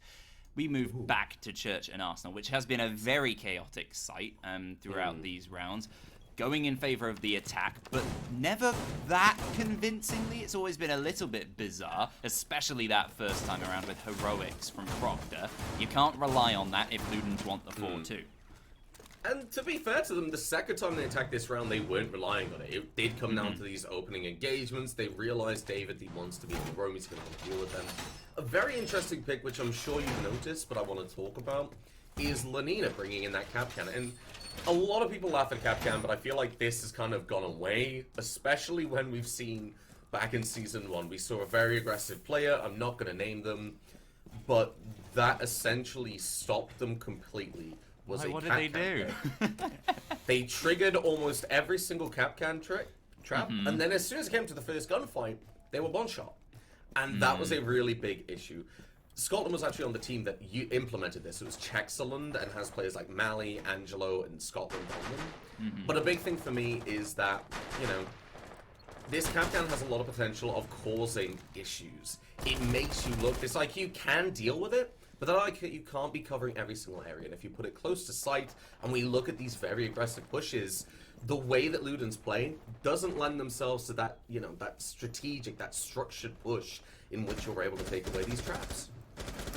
David Bob again on the roam of the top floor. Surely this time is the time that Ludens try and find him. The intel is pinging his position. He's got to ping himself, but will lose the fight. Gaddy just that ever so slight bit quicker. The support across that floor is strong for Ludens. They've taken it. But El Scotland still lurking around Stripper for a potential later flank if they are not careful, because Ludens haven't been that careful in this area. We've not seen them clear from there so far, but they pick up kills within the site. They're already moving close. Proctor, he can't stop getting kills from the bottom of Central.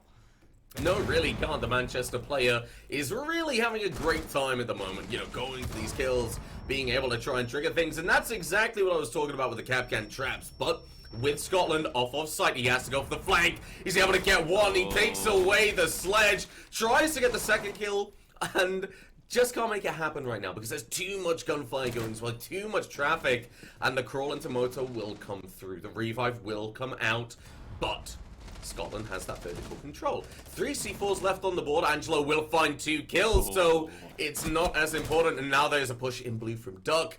A minute left, and Gady, Ooh, flank the flanker. Down goes El Scotland. 2-2. It's still close. 1 minute remains for the attackers, with the Gemini still available. Maverick could make a cheeky hole or two, but there's pressure from Angelo, who's already been lethal in that position. He actually can't get out because Duck is holding an angle right across him. He's stuck behind the black box. A lot of pressure now on this Valkyrie to make sure that she can rescue her teammate in this position. There's very little Angelo can do. Yes, but if you're thinking about this very smart, if you know that IQ's down in blue, you'll realize the Gemini outputs you. Duck is pushing in. Duck isn't able to win the gunfight, but Gady's there for the refrag. 1 HP and a dream. But Hazza has a C4. They know pretty much where you're going to be. The information is coming down, but for the wrong side. The plant has started, and Hazza will have to try and stop this from taking place. Full HP up against one. Gady has to go for the pre-fire. You have to get aggressive. You hear the rip. You go for the long angle. And time's just going to be burnt down. Hazza's playing you like a fiddle. You go into the corridor, but you get it. And Luden somehow are able to get the 4-2 split twice. It has come down to a clutch on this site. Yet again, Frogs, it was a tough position. The 3 versus 2, you think they could win it as soon as that kill took place to equalize it. It looked really, really dire. A lot of pressure on Hazza there, but couldn't stand up to it. A 4-2 advantage taken by Ludens, despite their ever so slight issues within the attacking. They have that clutch factor. They have the players' nerve in those final moments to win it out, maybe even when they shouldn't. If that continues on the defense, I mean, the 7 rounds don't look too far away. No, they really don't. And I feel like the big thing for this team, that was why I said at the start I expect Ludens to take this if they're playing to their full capabilities, is I want to look towards Gady, and I believe it was Duck. Yes, I was playing Diana. When that push came through into Church itself, yes, Duck died, but at the exact second, Gady was also supposed to go for the refrag. We're seeing this coordination of a team that have been playing for the best part of a year competitively together. And Ludens, they've been going through a number of qualifying events as well, in, you know, looking to push into T3 like Yukin 2 qualifiers. They've been going up against proper teams that are looking to be the best of the best.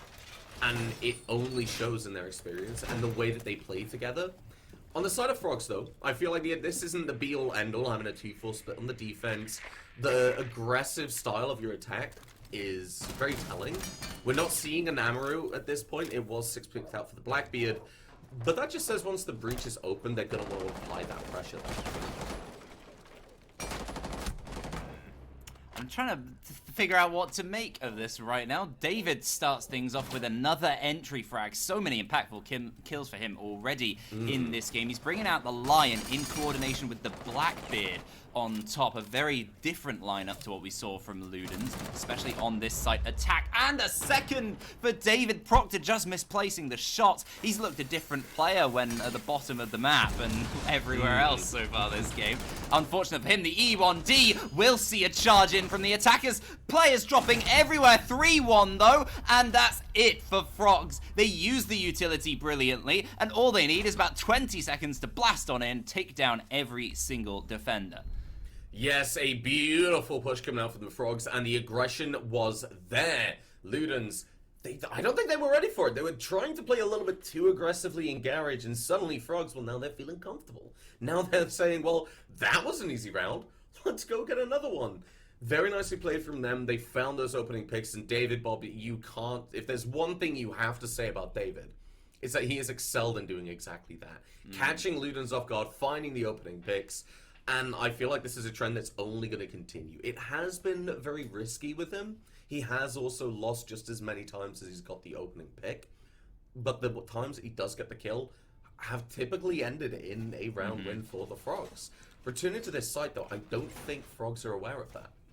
Well, there's a degree of fortune about the kills as well, because he seems to just be picking off the right operators as well. Whether he's on the defense, takes out the Maverick, you know, whatever it is, it's all going in his favor.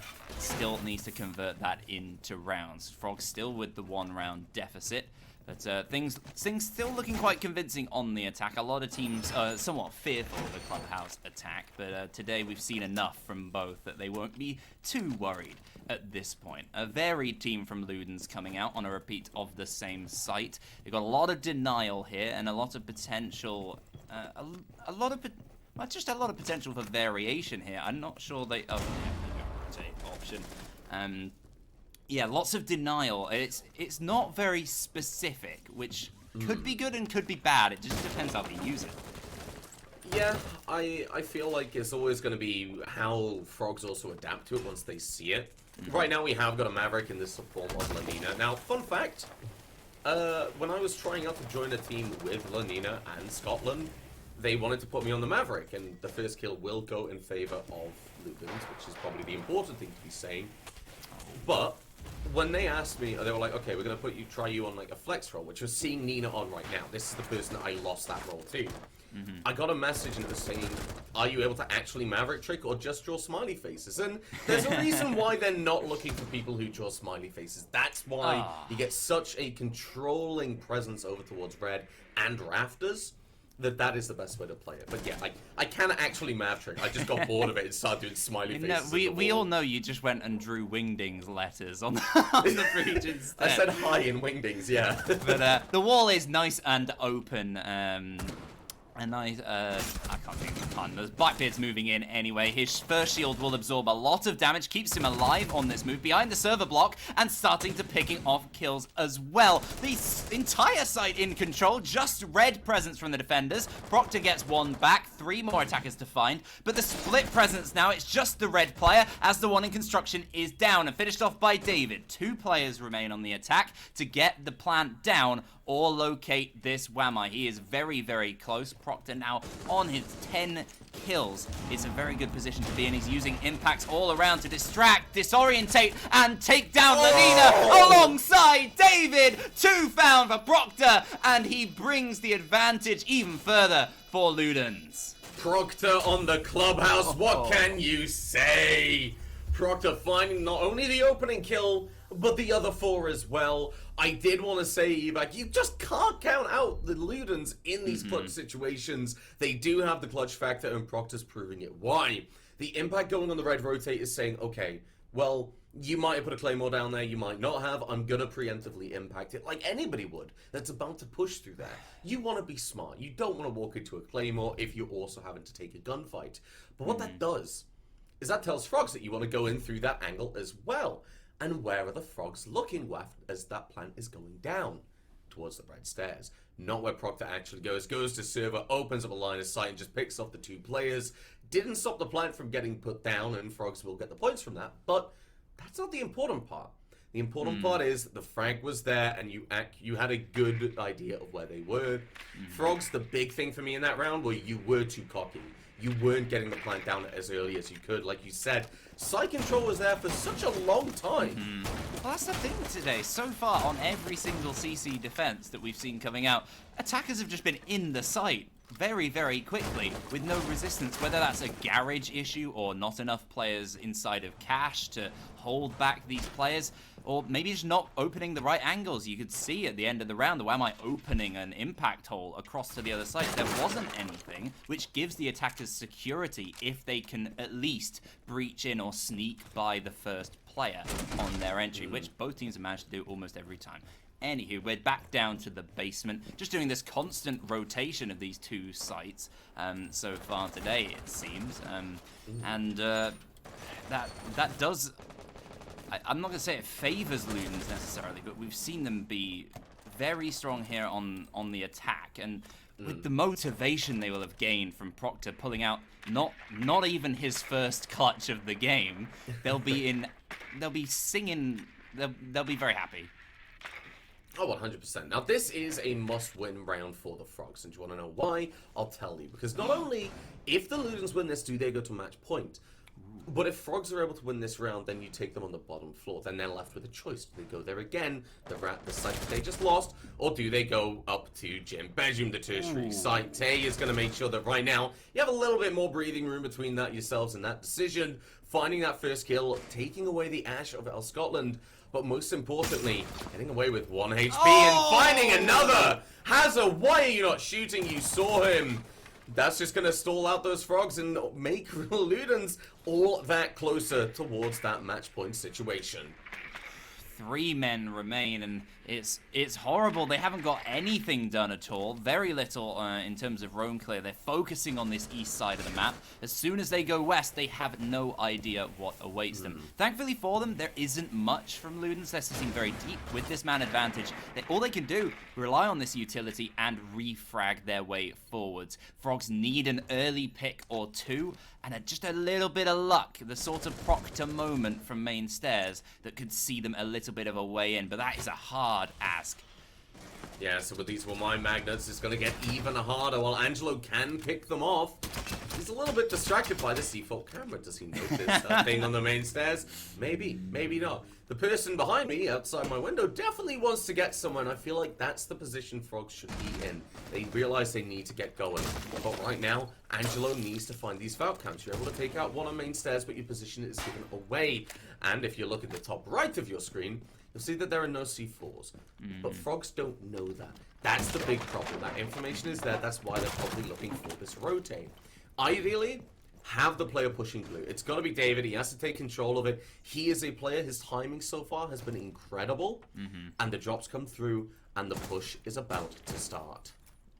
25 seconds to execute it. It is going to be an absolute flurry. Ludens hold the right angles. They are all in solid positions to do so. Gaddy gets the first kill, and with the 2 players trapped on the west, even if they split up, go together, they have very, very little chance. Lenina is the only standing one. Angelo will act sort of as bait for Tay to go down, alongside Giobu, and Giobu. Duck is the one to take it. I hadn't seen that name yet this game, but wow. All right. I'm gonna surprise you. We're gonna go back to the Pokemon references. You know Geodude? Yes. Geo Boo. Ah. Yeah, it's the simplest way to remember it. Yeah. Okay. I always look at Geobu and think, and for some reason, I mean, associate it's with the more when I forge go of on to like a Geo stream or something on Twitch. I'm a Geo. Boo. we don't like Geo here. No, I'm joking. Okay, carry on. Well, let's stop causing Twitter beef feedback, because right now we're here to watch some uni beef. Oh. Ludens, match point, they are forced onto that gym bedroom. The other option is a bar stock site, and it's not viable yet. But Ebac, I know we've talked about this before, and I've specifically not told you about a lot of the changes coming up in the new season. Oh no. You're gonna love this. Oh. They have made bar stock a lot more viable. They have added a doorway to use. They've added more lines of sight. It's more akin to the original clubhouse with the bar stock positioning, but with an extra door as well, and it's looking quite good. For now, though, we're not there. Other changes do include construction wall for CCTV, completely solid, which raises a lot of interesting thoughts to me. If you look at it right now, yeah, that's a solid wall, and this cache hole can be made a lot easier or harder depending on how your setup goes. Because a lot of teams, they want this. That angle that Tay is making, because you can go, you can shoot all the way to gym with it. But that's going to be gone. That's going to be stuck. And I'm very excited to see. I'm very happy with this new season. I like everything that's coming with it so far. Overall. Sounds good. And the stuff I'm maybe not with, I'm going to try it another time. For example, Twitch can jump. Fuse can shoot through reinforcements now with his charge. Wait, who? Fuse. Hostages everywhere are terrified, Ebac. That sounds absolutely terrifying. But then, we'll have to wait and see also, that. Actually, sorry, it's just occurred to me. Bandit trickers are going to be absolutely terrified as well. Oh no! Yeah. Okay. Well, I like Fuse. I think he has a good place in competitive still. I think he's a bit underrated, but maybe that will see a bit more love for him. Ludens, we're also going to get to see a little bit potentially of that over on the eastern side, that wall that's going to be fully locked off later. The castle set up to hold cash for as long as possible, making a split push from Frogs in any control of construction so much harder to hold, which eventually does affect everything else. You can't generally just push from one side. That's what Frogs look like they're mostly focusing on, which means a lot of pressure on Geobu in the middle of the shower area. Yeah, and one thing that worries me is I'm not seeing a lot of ADSs in that position, which means one really well-placed frag grenade bounced off the side of that wall can end everything. But right now it's going to be Proctor finding the kill onto Lenina all the way from Dirt onto Jacuzzi, which makes life horrible. And 2 of Hazard's 4 Roteros are going to be in a very difficult position. Jobu's just going to wait in that bathroom, like you said. You don't really have to do much. You don't have to wait. The frag grenades of Nina are gone, and the mute jammer's just going to stop those terrorists from getting around. So, my question is, what do you do? You look towards Angelo, maybe try and give him a little bit more support, because he's going to be trying to deal with Tay alone, and Tay is such a good player, but the reinforcements are on their way. It's looking good for the defensive side in a lot of ways. They only need this one round to take the game, and it will be a great turn of form, getting their 2nd consecutive win in the league. It will put them in a very, very strong position with so many teams stuck on 9 points. But let's not get ahead of ourselves. 45 seconds remain for Frogs to put a dent in those chances. They got a good chance. 4 men still stand, and there's a lot of pressure thanks to David. He gets one. Tay gets one in response. Angelo, he needs to go for the refrag, but it's too slow. The double comes out from Tay. 2 remain for Frogs. Yes, and now Scotland bouncing in is going to be able to find Giobu, but Ludens, they're going to leap back in return. Scotland gets another kill, but it's going to be willed away to a 1 versus 1. And Doug's able to win the gunfight, the 2 versus 4 to the 2 versus 2, the 1v1, and suddenly the Ludens victory. The Turtles will beat out the Frogs, and honestly, that round was Ludens all the way until the very end. That's when Scotland decided, I'm going to get in, I'm going to go for this entry, I'm going to find the first, find the second, I get refragged, but immediately a lot of that work is done. It was a slow round for the Frogs, and but Ludens, they held it together quite nicely when you think about it. They had the right moving pieces in play. As soon as Tay was feeling pressure with Angelo, we saw that first kill comes out. Suddenly, as soon as Nina's gone, they've rotated Proctor below. The pinch was prepared in case Tay didn't win that gunfight. You're looking at Ludens, and even if the round didn't play out in that exact way, it probably would have ended up as their win, regardless. Certainly so. We'll be heading to a quick break now before the second game. We've got top of the table up against 7th, which actually isn't that low down given the point split in the table at the moment. So many teams tied up. So it's a great opportunity to even things out a bit. The results today already mixing the table up. So we will see you in just a few minutes. Don't go anywhere.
Always think of you when spring comes, like it's something in the air at that time. Don't know why.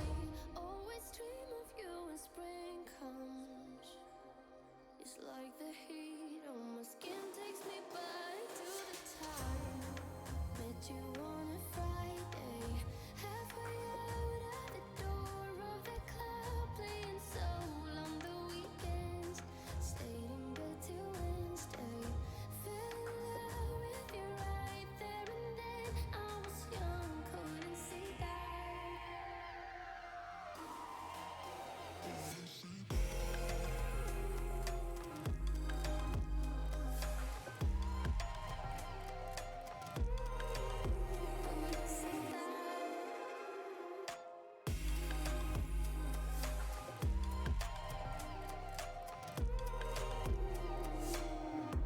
Leather jacket, though it's too cold. Saw your face in the crowd, and I think without eyes, her just perfect. Yeah, she's beautiful.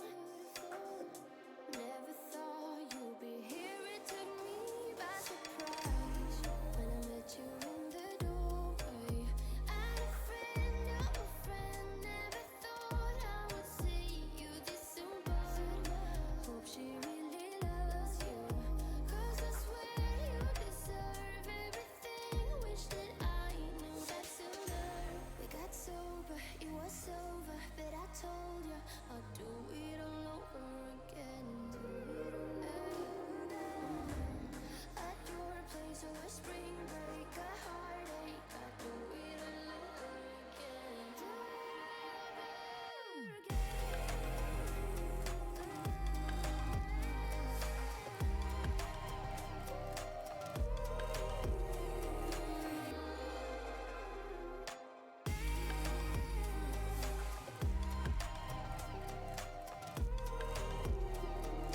Tell me a lie, then I tell you too.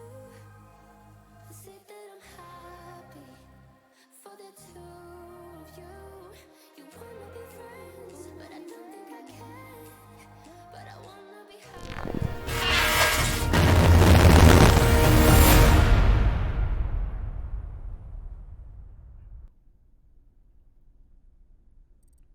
Welcome back, everybody. I'm Evac, joined by McCready for the second map today. We have Team Atlas up against Imperium of a word I should never say with my accent, Mandem. Yes, quite. So what we're going to be watching is the top of the league. They're going to be going up against. Yeah, I can't keep that up. It's just not for me. Yeah. They're going to be going up against the bottom of Team Atlas, but Team Atlas, they have got a lot going for them. They are actually a really competent team, and while they are down towards like 7th, I believe, in the leaderboard, like EBank, let's take a look at the points difference. I mean, the IOM. Not many.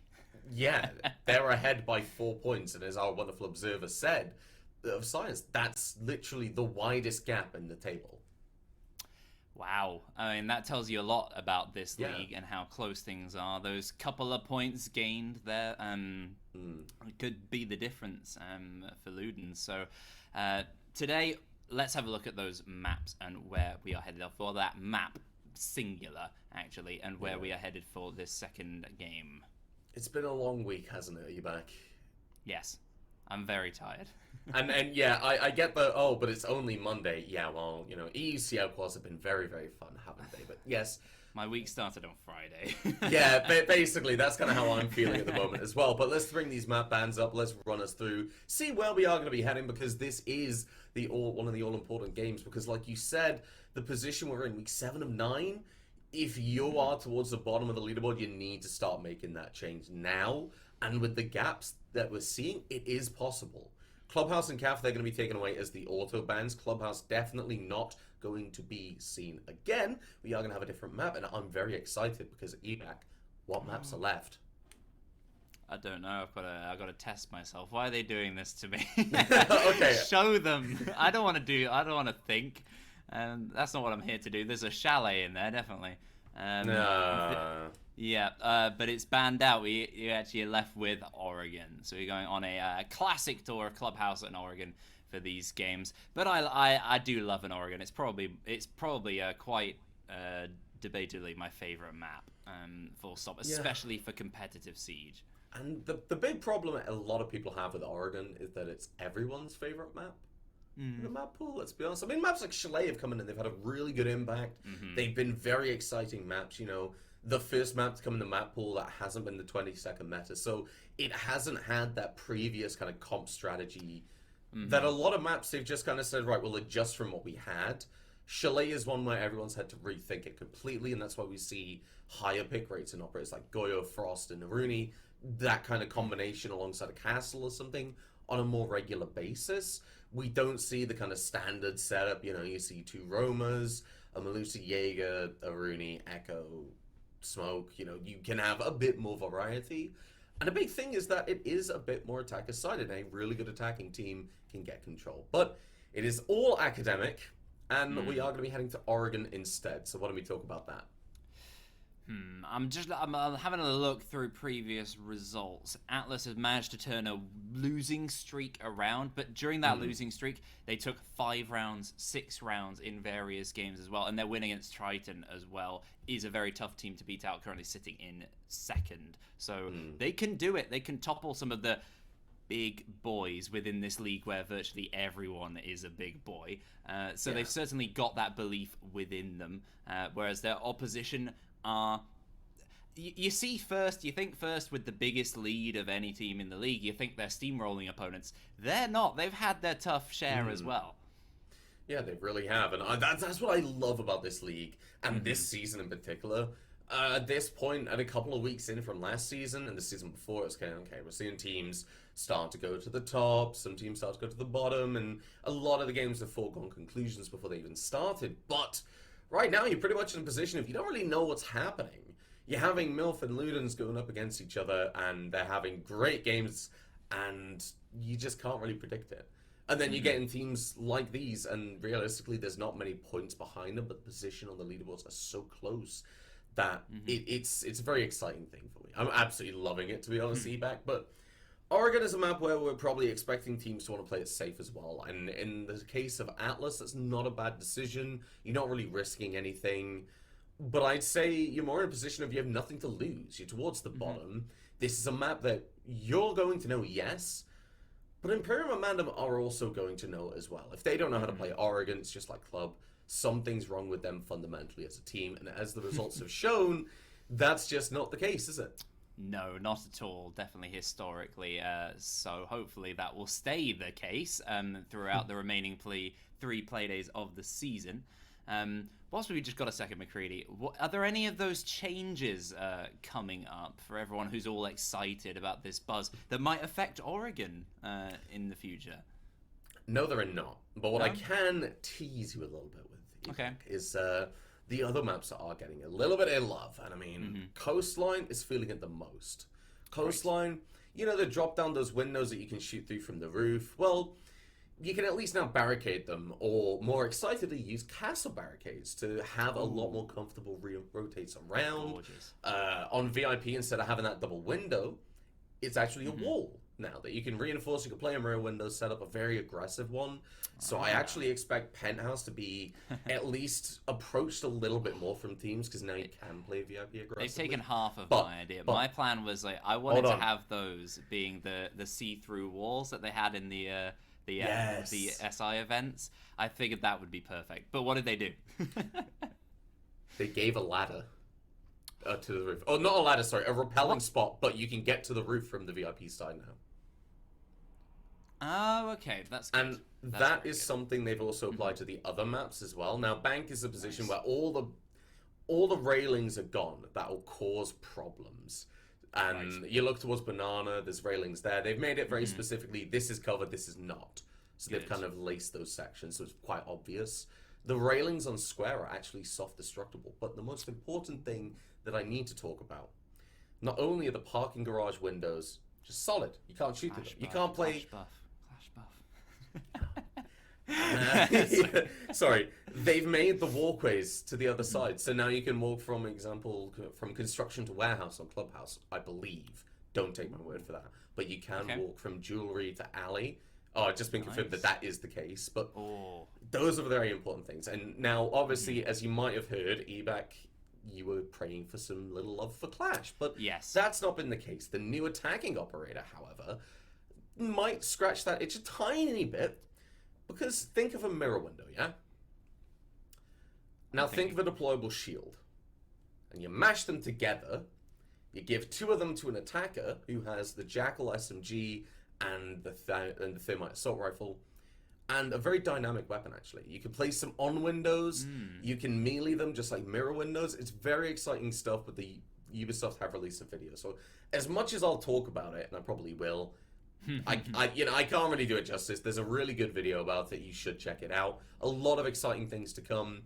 And most importantly, Ebak, none of them on Oregon. And none of them are happening for a while. So we're stuck with the default one, aren't we?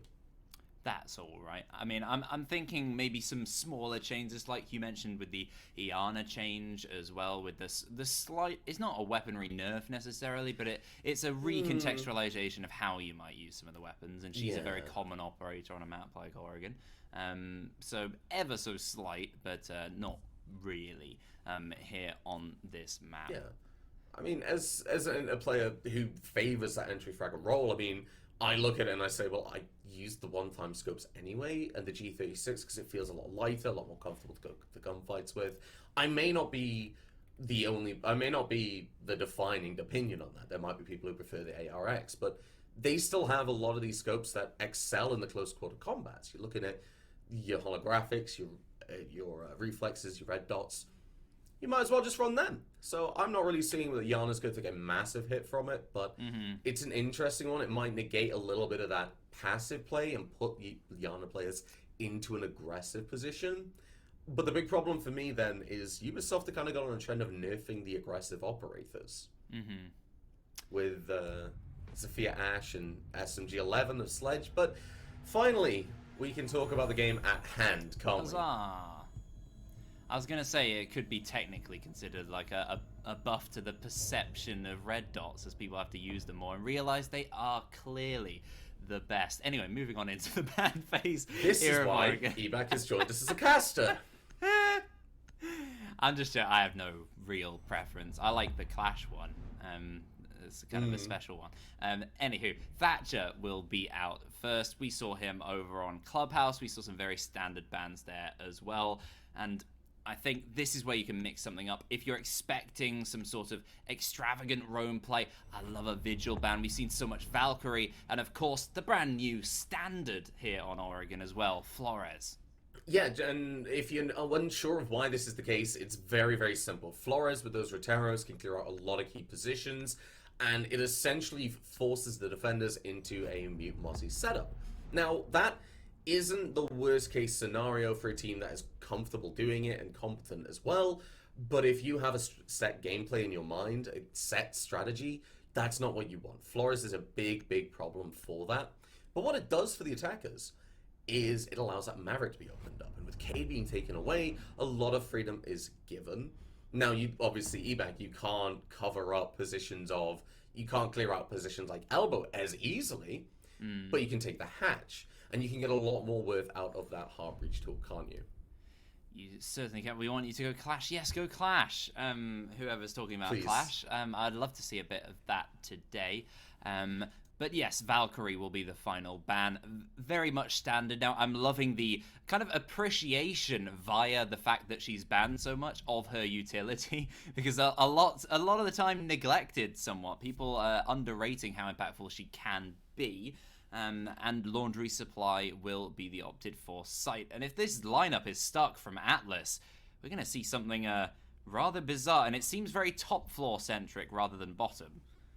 Yeah, it does. This looks like a big window and kids push for me, because you get the Ying on the big window, you have another player to support them, maybe a player putting pressure on White, and Amaru Nati goes over towards the kids window, jumps in when the Candelas go off. Well, like you said, Ebak, like you hinted at, there's one big problem. And no, it's not the fact that they've got an arena gate that can cause them the damage. It's actually the fact that we are indeed on the bottom of the floor. I mean, she can get into the top of the big tower, I guess, without too much fuss. But either way, it's not fantastic at the start of this game. And I'm happy to see some familiar faces as well. We got Scipio. We had an ex-endangered player in the last game as well. And Scipio, very reliable fragger. I've seen him get to work even with who was he playing for in NSE? We casted that game. He is on the side of Neo Citadel. That's it. Yeah. Joining him are players such as Deathly and DJ7 from Essex University as well. The same one Stokes is in, who you might also know was meant to play earlier. On the flip side, there you got Atlas and Sachis. Sachis? I've never learned to say his name. I just call him Ted from Sunderland. Ted? His name is Ted, okay? Don't look at me like that. I'm fine with Ted. I just know him as Ted. He's from Sunderland. He's a very competent player. He plays with players like El Scotland and players such as Angelo and Nino, like we saw before. And Atlantic was the next player who's going to draw attention to, finding that kill onto Yukio to shut things off with the opening pick. Fun fact about Atlantic. I played once with him, and it was a really good time. Do you want to know why? Why? We share the same first name. Brilliant. That's all so you need. There's like 5 Teds in this game.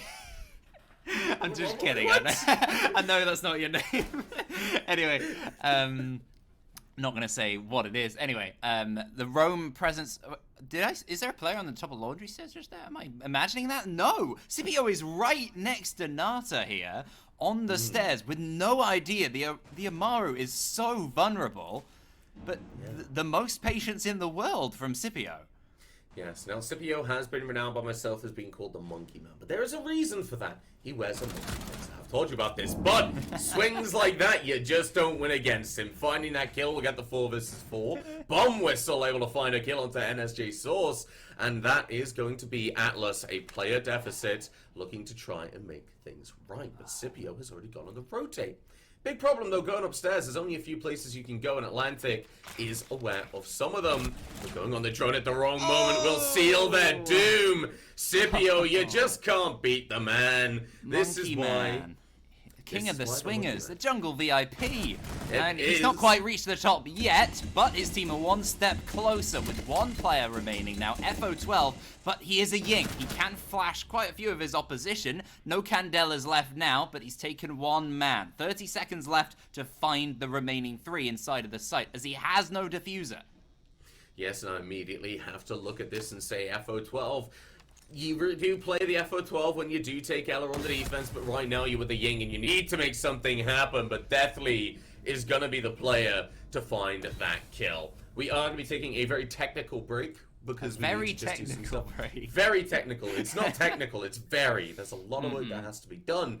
And at this point, I'd like to correct something I've said wrong, and that is that Deathly and DJ are actually from Exeter University. I'd like to apologize for saying they're from Essex, because one of their former teammates is our observer, Science, and he has been very quick to remind me. Because, let's be honest, you know, it's the equivalent of saying, oh, yeah, you know, you're from here. When you're just not. So I'd like to apologize for that. But that round, eBack, nearly called you the player that I really want to talk about. And that player is Scipio. Mm-hmm. Yes, it was a very impactful round, and the patience from him to just sit on the corner of whatever staircase he found himself on, just waiting for 10 seconds. I barely expect 5 from a player of his caliber who's so capable of getting so many kills. It's brilliant to see, and now we are finally getting a Kid Storms after that first defensive win on the basement. The Amaru will make a bit more sense now, being 6-picked off from the 0, implying a little bit more intel than there may be towards the defenders this round. But they are bringing virtually every type of player you can imagine within their lineup. Yes, they are. They're bringing a very well-rounded one, especially for the site that we're looking at. You have that Amaru, and you can look at that last round and say they might be caught off guard, because their lineup was definitely not one you bring for a bottom. And I feel like at IOM, that's a very nice way to just catch them off guard, and it worked, and Scipio on the roam, very much a slap to the face to wake up. But the question is, how long is that slap's effect really going to last? Is it going to last a couple of turns, or is it going to wear off quite quickly? Well, I don't know. We're going to find out. The big thing for me is that Atlas now, they can enact this strategy that they want. It's something they clearly have prepared and have thought through, because they're going to try again. I want to see how this works out.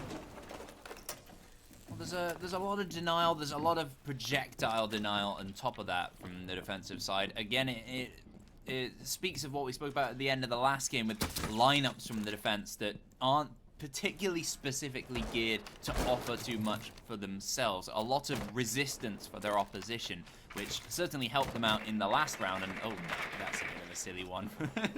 An SJ source, but actually might help out because he might locate Scipio lingering underneath. He might have heard him wandering around there. The drone seems to have gone by.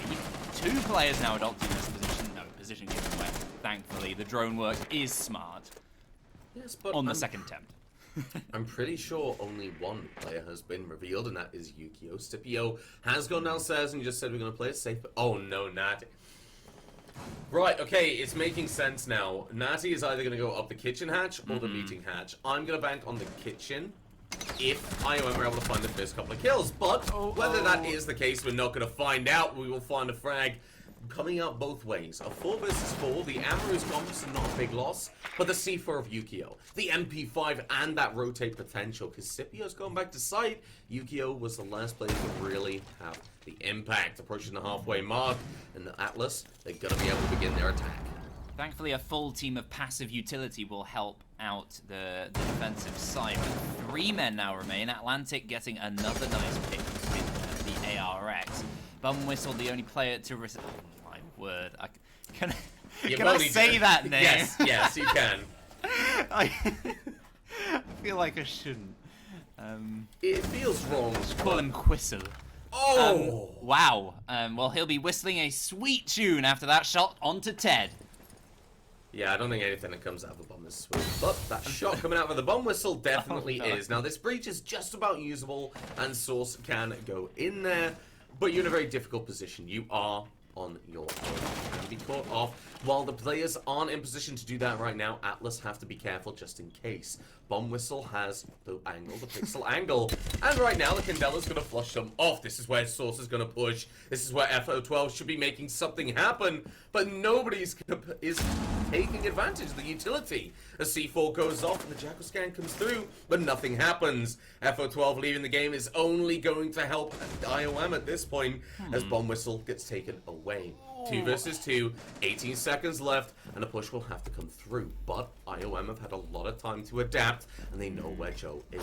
Starts to push through, will be shot in the back. That's the diffuser down. Atlantic on his own, 6 seconds, play for frags, but there's just not going to be enough time. Taking damage, not finding a single player, and IOM will take another round. Too little too late from the attacking side. There were good efforts the whole way through. Atlantic in particular was stellar, but when they pushed 2 players late, isolated positions, they couldn't help themselves in fights to get refrags. Even in the worst case scenario, there was no coverage whatsoever, and the defense was very, very smart. They identified that, backed off to positions that were protected by so much of that passive utility, despite losing men early. That's a good advantage that they could play off. So it's really showing the smarts that they have so far this game, whether it's Scipio in the earlier round waiting for the perfect moment. They just seem to be on the right level, Mandem. Yeah, they really do. They're very comfortable in the positions. They're very comfortable with what Atlas is throwing at them. And this is something interesting as well, because we're going to throw another bit of the next season's rework up. And obviously, we saw a Ying pick, which is why Scipio has said, alright, I fancy a Warden, because that Ying had a lot of potential to ruin a lot of things. Atlas just weren't able to catch up with it and have that impact. But I feel like Warden's going to see a little bit more of a pick rate. I expected him to be more of a staple alongside Wamai when this 20-second method died, but that didn't happen. But what's actually going to happen is the flashbangs are actually going to get reworked. They're going to get remade, and it looks like whether you're looking away is kind of being removed. So Warden's definitely going to have a much more powerful position, especially if these Candelas on Ying also have that effect. That's a lot of hearsay, though. That's a lot of confusion. That's a lot of saying, well, maybe, maybe not. Right now, let's talk about where Warden's going. Well, you said that Mandem are quite comfortable with whatever Atlas throw at them, and Scipio will certainly be saying that this round. The projectile king on the defensive side. And he's got a lot of comfort for the frag grenades as well, which he can't do too much about. Jaeger and the Iruni will certainly help in that aid. There's a good amount of variety within this lineup, but not too spread presence along the first floor, but very little support for Scipio sitting up here at the top all by himself, and a lot of pressure coming towards his position. You can see via the drones alone, his position very known, and he's about to feel that pressure. Yes, he is all alone, but remember the delaying of time is important, and these warden glasses help a lot. Because while you get drawn out, they know who you are, but the flashbangs are only going to be good for ADS Boon. And while they're working out what to do, Deathly doesn't waste any time finding a fraggle to Joe, and Scipio's still alive, even with the frag grenade. A trade will come through, but still play count in favor of the attack. The defense, sorry. Even up now, though, Atlantic and Ted, they're going to find frags. Natty's getting one as well onto Deathly, and now it will only be Bomb Whistle on their own in a 1 versus 3. Well, where are you? What position can you take? Where do you want to be? If I'm him, I want to be towards mid tower. I want to be towards main, but Bomb Whistle playing the vert, able to down the sledge. Back up. Half the round is gone, so you can't really play the time as much, but you can definitely do this damage, an investment for later. And if you look at that, there's barely 1.5 players worth of health on the board. Time is ticking down, very little information, but Bomb Whistle has a lot of control at the moment. The problems from Atlas attacks completely eradicated any weaknesses that were had by not quite noticing the White Stairs player and the like being too slow. They did it via gunfights alone, and a trade will be enough for them. The pinch coming at the same time from underneath as well as the peek from the hatch. Down goes the Jaeger. Great round from Atlas.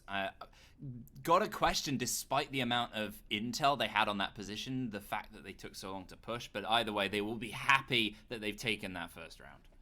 Yeah, they definitely will. It is the tertiary side, but you're on the attack, so, okay, don't get in your heads too much. You're going back to that bottom floor, and the big thing we really need to tighten up on is this drone work, and Atlas have brought a really good operator to do that. They haven't got a Nomad, so that passive flanking watch isn't there, but they brought a Jackal. And when you look at a couple of operators that are really good at the roam clear, Jackal and Nomad are at the top. Then you look towards, Gridlock and Zero, and then for a very aggressive team, Lion's a good choice. This is a map that really helps with the Jackal pick, because you can clear vast amounts of map control very quickly. And if your name is Scipio, you get scanned, you're thinking, I want to pull back downstairs, I have a lot of space to do it, so I'm able to do that. In the same vein, you're giving a lot of map control to your attackers, and that's what Atlas really need. I feel like if they can get this meeting hatch open and not lose 2 players to Scipio just swinging around them, it might go a slightly different way. Yeah, it's been a day of dangerous roamers so far today, and the roam clear from all teams so far has been questionable at best. This Jackal will certainly help in that aid. Atlantic has been brilliant, got off to an incredible start kill-wise and utility-wise. We've seen it work fantastically. The drone denial will be an issue in that regard, with the Mute and Mozzie combination brought yet again. A lot of utility lying within the site, the mirror making sure that any bunker presence is kept at bay as long as possible. Doesn't seem that's what the attack that we'll be getting to start off with, as a lot of pressure on the first floor from many areas. It's very split up, which could be an issue if Scipio decides to be a bit of a cheeky boy over in West Tower. Yeah, and that's why the Jackal's been pulled out.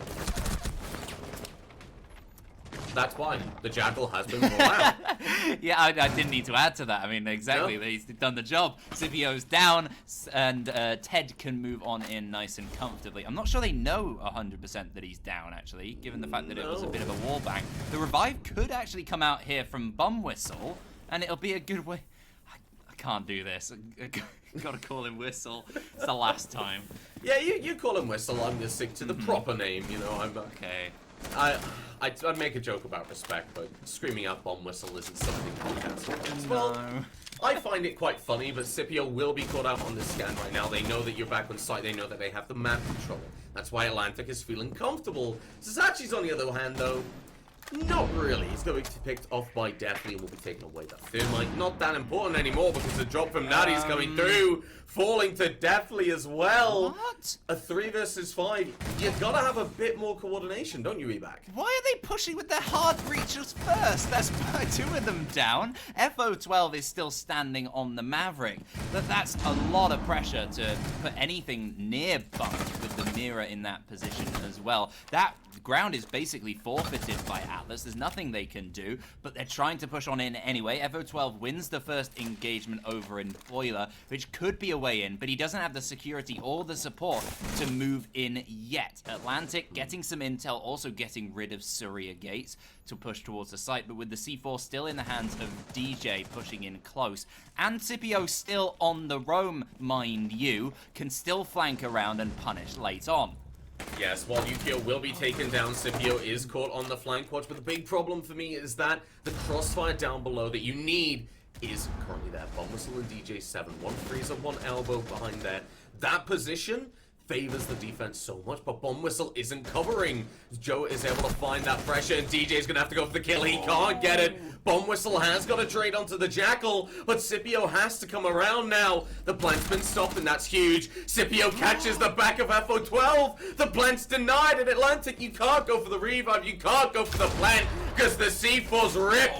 Atlantic pushes on through. You start planting, but the round is just pretty much over. Bomb Whistle on the way over. He ends it out with a quick whistle just like that.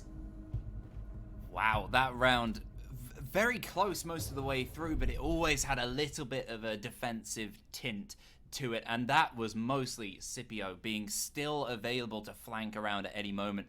Despite that fight not working out in the initial engagement, he still didn't back all the way off. A fake move, a feint from him, flanks around, I believe through Kitchen if I'm not mistaken. Either way, finding his way to meeting, doing that eventual drop. Incredible play, and advantage extended for the defensive side. They want those 4 rounds at the very least going into the split.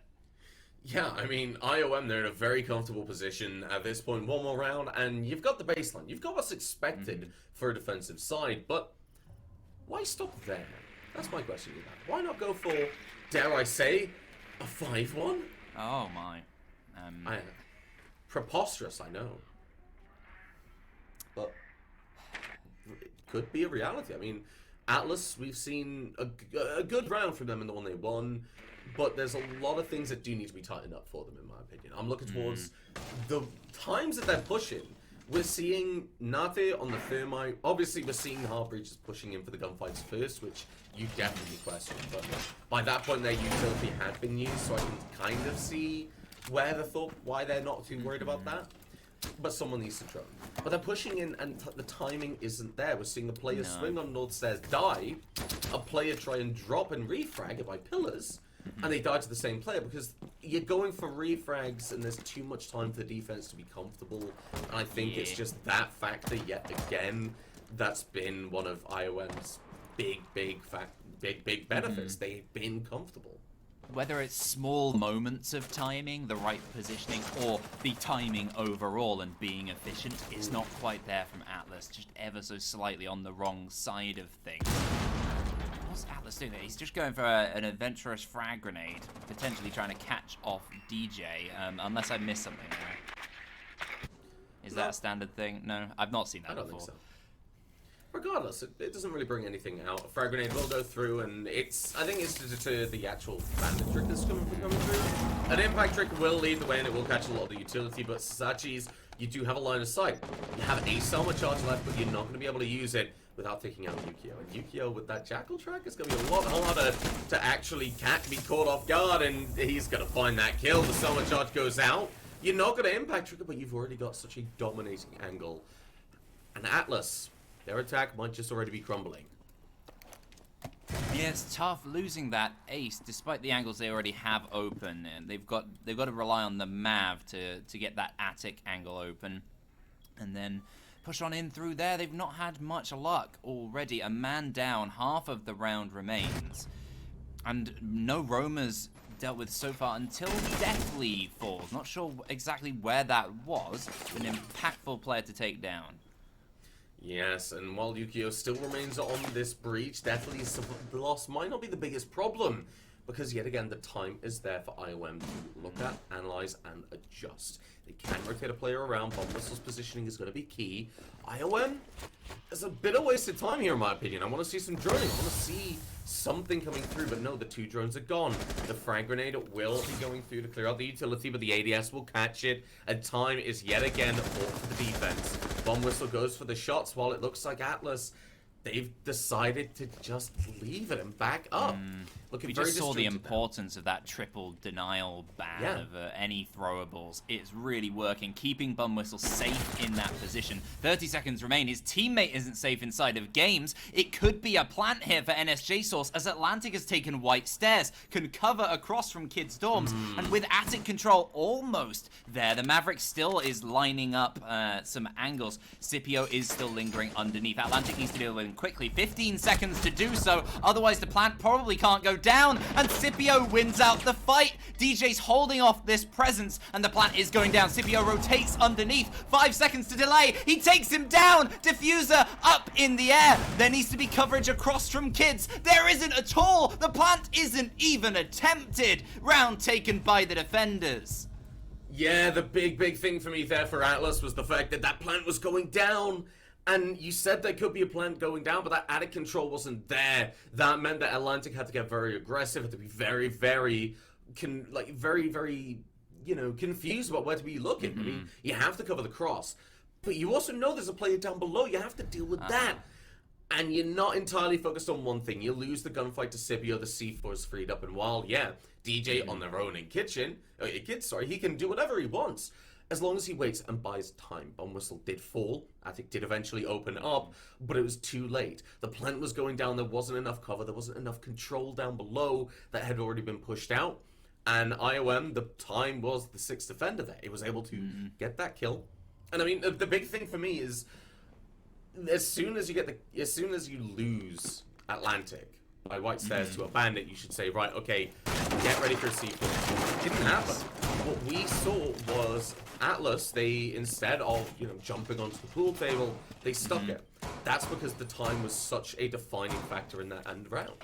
Yeah, I mean, even just moving to a slightly more adventurous spot, somewhere it's more difficult to get to, planting over by attic, perhaps, tucked in around the corner. He has to rotate through to kitchen, and if the bandit doesn't have the angles open, he can't get there in time. So there's a lot of different things they could have done, but that's the advantage of having such a fluid defense. An open setup, players still roaming around, the man advantage as well. That's what the defenders can afford to do, and that's why they've got this 4-1 advantage. They're eyeing up that very preposterous 5-1, and currently they look like taking it. Atlas really struggling to offer too much. Their one round that they won was a very well done round, but we've not seen that same sort of style since then. Yes, but it is this side that they were able to win it out, and there can be a lot of potential as long as they can recreate that success. The big worry for me is the mentality might not. They've just lost another couple of rounds, and while they will be able to find that first kill, the question is, can they deliver any more? That opening frag taking away Yukio definitely bodes well for the time being, but yet again, they're presented with one of the big problems from that round. That is the Deathly Scipio combo. Jackal being taken away on the side of Source, and Scipio's able to find a diffuser inside. Jeez. Scipio spots another player, but Nati wins the gunfight. Deathly, you have two choices. You hold the ground or you pull back. Either way now, you just gotta waste time. It doesn't matter how you do it as long as you do. That time is going to be wasted. Nati, I believe, is going to step on a frost mat, and that's going to be F112 having to pick him up. And yet again, time is being wasted. Time that is only going to benefit IOM and only going to get more valuable. They've still got a decent bit of time left to work with. They've got a lot of frag grenades as well to help with. Atlantic picking up even more kills as he drops into security, is taken down immediately by Deathly, though. He knows he's in that white stairs position. There's nothing they can do. Everybody seems to be losing the fights in those positions. They win one in the middle of the site via a vertical angle. The rotation not possible from Bum Whistle. Deathly just left inside security. Position known. Fight happens in the hatch. Doesn't quite work work out. He could be pinched, so off he sneaks. Yeah, he goes around to Zulu with a minute left and says, well, okay, how do I play the time here? We need this to make it happen. It's been the big factor for their wins in most of the rounds that they've been getting. And while the drop will come through, the Swamp Push is the one the approach decided to be taken. Natty will be going nearby and it will be going up against the meeting wall, but the planter is gonna have most of the HP, and the first kill goes in favor of Deathly. The second one nearly follows, but F12 with the flick finds the kill, and Atlas will get a 4-2 split at the very, very least. Twice on this site, they've been able to win it out, but going on to the defense, that's okay. Maybe you could pick up a few more, Ebac. That single kill could be massive within this game, giving Atlas a way in, a little bit more security moving to the defensive side that they wouldn't have had otherwise. Incredible play. Again, lots of little moments and little errors punished by the attack, which is a really nice difference because previously, there were moments where the defense had been vulnerable and it wasn't quite acted upon. Atlas really stepping into gear at the very end of the attack. 2 rounds is good enough now that they can use that, bring it forwards to the defense, and most importantly, they are bringing the best operator to do it with. It's the Clash. It is, and Evac, I don't think I can do literally anything to bring justice to what a Clash is. Okay? So, you absolutely love it, and that has been a big part of your brand until very recently, hasn't it? Yes, former Evac _Clash main. Of course, I still love Clash. There's nothing to do with her. She is the best around. It's hard to market Clash main, isn't it? as a to be taken respectably in the comp scene, it's hard to be an out and proud Clash main. But we support you back. We love you. Oh, well, there's a lot of variety, though, within this defensive lineup. The attack is standard, but it's standard for a reason, because it can open any holes they need and utilize their especially the throwables brought today within that setup as well. And a very creative Clash spot. You don't see this very often, especially on a top floor defense. Lingering around lobby, potentially just showing their hand somewhat and confusing, maybe even intimidating their opposition with this. Yeah, I mean, that is the big factor, and it's something that Atlas, I feel, it's a good thing to take into account now. Clash is great at wasting this time, and a lot of utility and a lot of stress. Because let's be honest, when you see a Clash, you realize you can't completely ignore it. It does that passive damage and slows you down, which is a really big problem for a lot of aggressive teams. Right, Clash, able to just stop you in your tracks, almost essentially have a coordinated team. And it is a very deadly combination. I'm pretty sure, Evac, in all of your situations of using a Clash, that's been the case. Yukio, though, will be able to find the first kill, takes away the mute. You will still see the Clash. And I'm really excited to see it now. You know, we've started talking about it. I want to see Source win this round for you. I mean, I haven't actually seen a Clash played in a very long time. I don't know, she's fallen out of favor a little bit as of late. C4, adventurous, attempted, doesn't quite work, but Bum Whistle will not be comfortable at all. Very low health in this round. 5 players still standing, though. 1.5 minutes left, and very little progress made. They've got angles open, but they are yet to push on in through, and NSJ Source has pushed his way to Attic. Soak up a nade or two, giving the positions away and the intel of exactly what they're dealing with for the supporting player to take advantage of. Yeah, and right now we're looking at this and you're saying, okay, well, this is active information coming through. Yukio is able to find another kill, but that Clash is staying there and is wasting time, and Source is suddenly in the worst position, caught between a rock, a hard place, and a Scipio. Being taken off the board, IOM very comfortable on the attack right now, but they need to go into a lot of these choke positions. Bomb Whistle will move forward, but it's going to be Nate finding the first kill. Scipio has an answer, but FO12, the eponymous hero, holding that shotgun. It's time to see exactly why you favored it, why you're named after it. The plan started to go down and 30 seconds are left. What are you doing? Well, you're waiting for aggression. You're waiting for IOM to try and swing into you.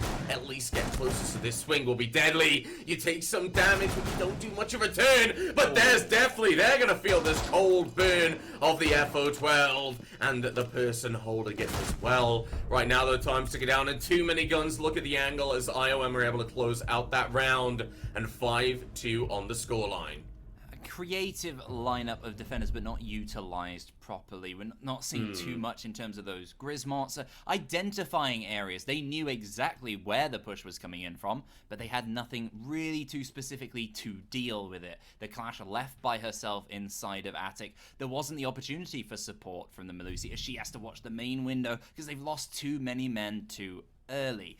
And it was very, very well done by the attack. They took their time. We were wondering what the plan was, but I think they were just figuring it out for themselves. They showed adaptability with the defensive lineup they saw, took their time, made a plan, executed it almost flawlessly. They take a 5-2 lead on the reattempt now of the very same site, but very much with a different team for the defense. Well, I just saw a bunch of team-posing characters. Did you see that?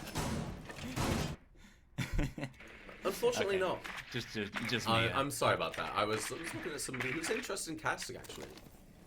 And, yeah, it's a scary thought, but some people are out there. Oh. And the best I can say is look for quite a few leagues, T4 leagues. They're always looking for people to help out. I mean, Yeah, you know, yeah, it's ECS always yeah. looking for people. Oh yeah, and it's a really great league as well. And probably stop promoting it. But yeah, if you're interested in casting, Come on. we all help each other. and I know, Reflex Championships as well. Like, that's a really good place. okay, That'll yeah. be starting up soon. Well, honestly, I'm gonna be honest. I've spoke to Jerry. He also casts for people as well, and he's more than happy to help out. But anyway, let's look at the game. Let's talk about all of this. And as exciting as new casters are, we've also got to make sure that there are actually games for them to cast. And 5-2 in favor of IOM. They're going in for the attack again. Once again, returning to that top floor site, and that's the big thing for me. I feel like Atlas go to the bottom floor. You don't have that many rounds to play around with. It's something I always talk about, but there's a point where it does become flogging a dead horse.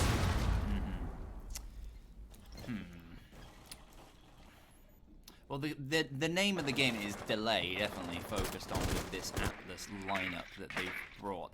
But they've got to have that little extra element, whether it's that roaming player. You can see there's already a North Tower presence as well for Deathly to deal with, and not dealt with in the slightest. Nata gets the better of him.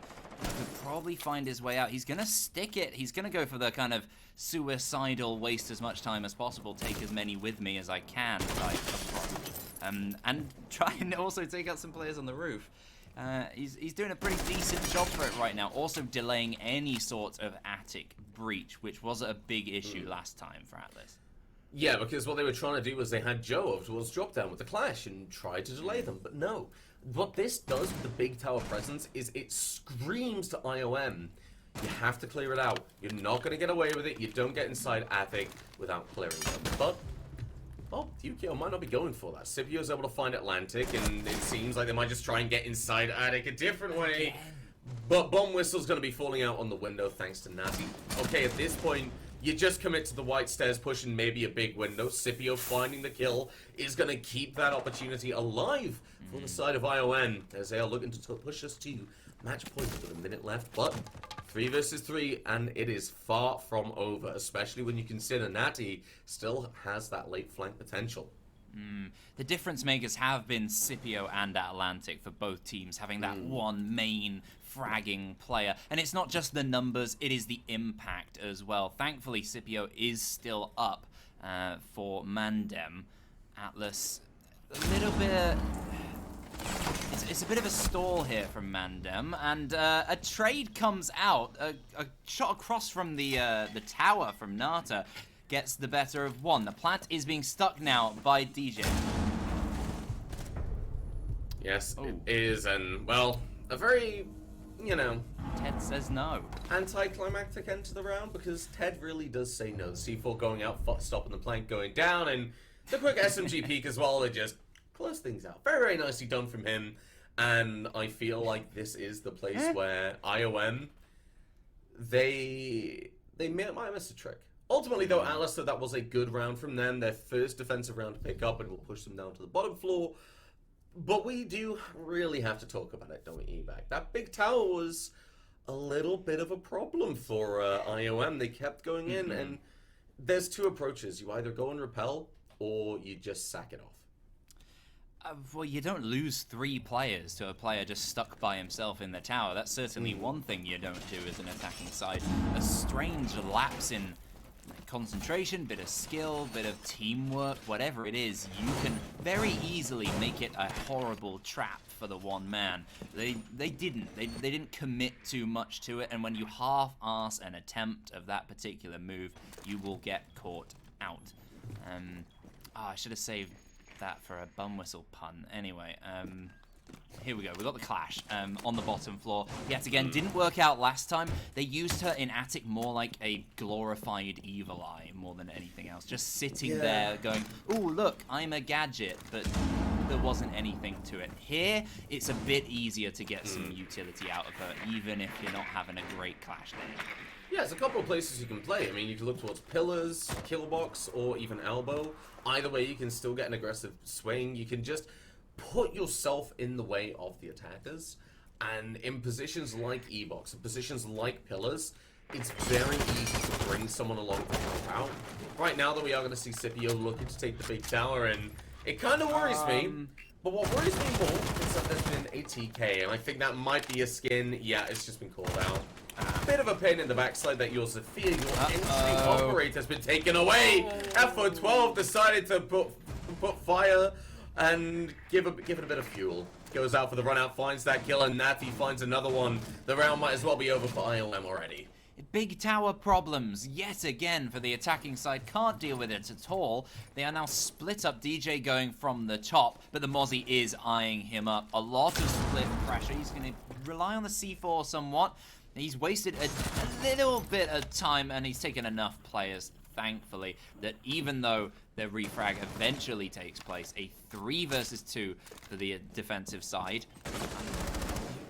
The utility still in play, still a roamer. Atlantic now running away from that position very rapidly. Clash gets stronger the more men you have as an advantage over your opposition. And a 2-man with 2 standing guns and a Clash to deal with. Banshees all over the place. Still a C4. It's horrible for Deathly and DJ to deal with. But thankfully, they pitch towards the Clash because there's no support. The C4 eventually comes through the soft wall and Deathly can't get the refrag in time. His position known inside the corridor. It's only simple enough for Atlantic returning to the site to come and flick him off the board. Take a round. Yes, very, very nicely done over there from the side of Atlas. They've done it quite nicely, and like you said, Big Tower Problems definitely sums it up in a really nice way, actually. I feel that the Big BTP, Tower... it strikes 1 and 2 teams. It really does. And it's a case of, okay... Start the campaign. BTP. Well, you're looking forward to this, I would imagine, because Joe has been really committed to this Clash, and I do want to talk more about that at the end of the last round, because we saw that Clash dealt with very, very quickly, because DJ Deathly, both from Exeter Uni, they play a lot together. I played a lot with them as well. Their coordination is very, very good. They were ready to deal with it. But the big problem is in a 3 versus 2 as well as a Clash. Like you said, the more players on the board of the defense, the better, because DJ and Deathly had to try and get that Clash into a position where no one could help, where they could get around it. And at that specific moment as well. I don't know if we saw like the most genius play in the world at the end there from Ted with that C4, like the Clash baiting them into the soft wall and then going for the C4. I'm not sure if that was intended, because if it was, that's one of the best plays I've seen in some time. I just think they didn't support the Clash properly in that position. Yeah, no. We'll see via this round, I guess, whether they are fully committed to the right strategies. Yeah, we will. Now, Atlas, they're feeling very comfortable now. They've started getting back into the swing of things. You know, they picked up 2 rounds on this defensive side. IOM, they've actually not been able to pick up any, which, well, other than the first one, that is. So they're in a really nice position right now on this tertiary site.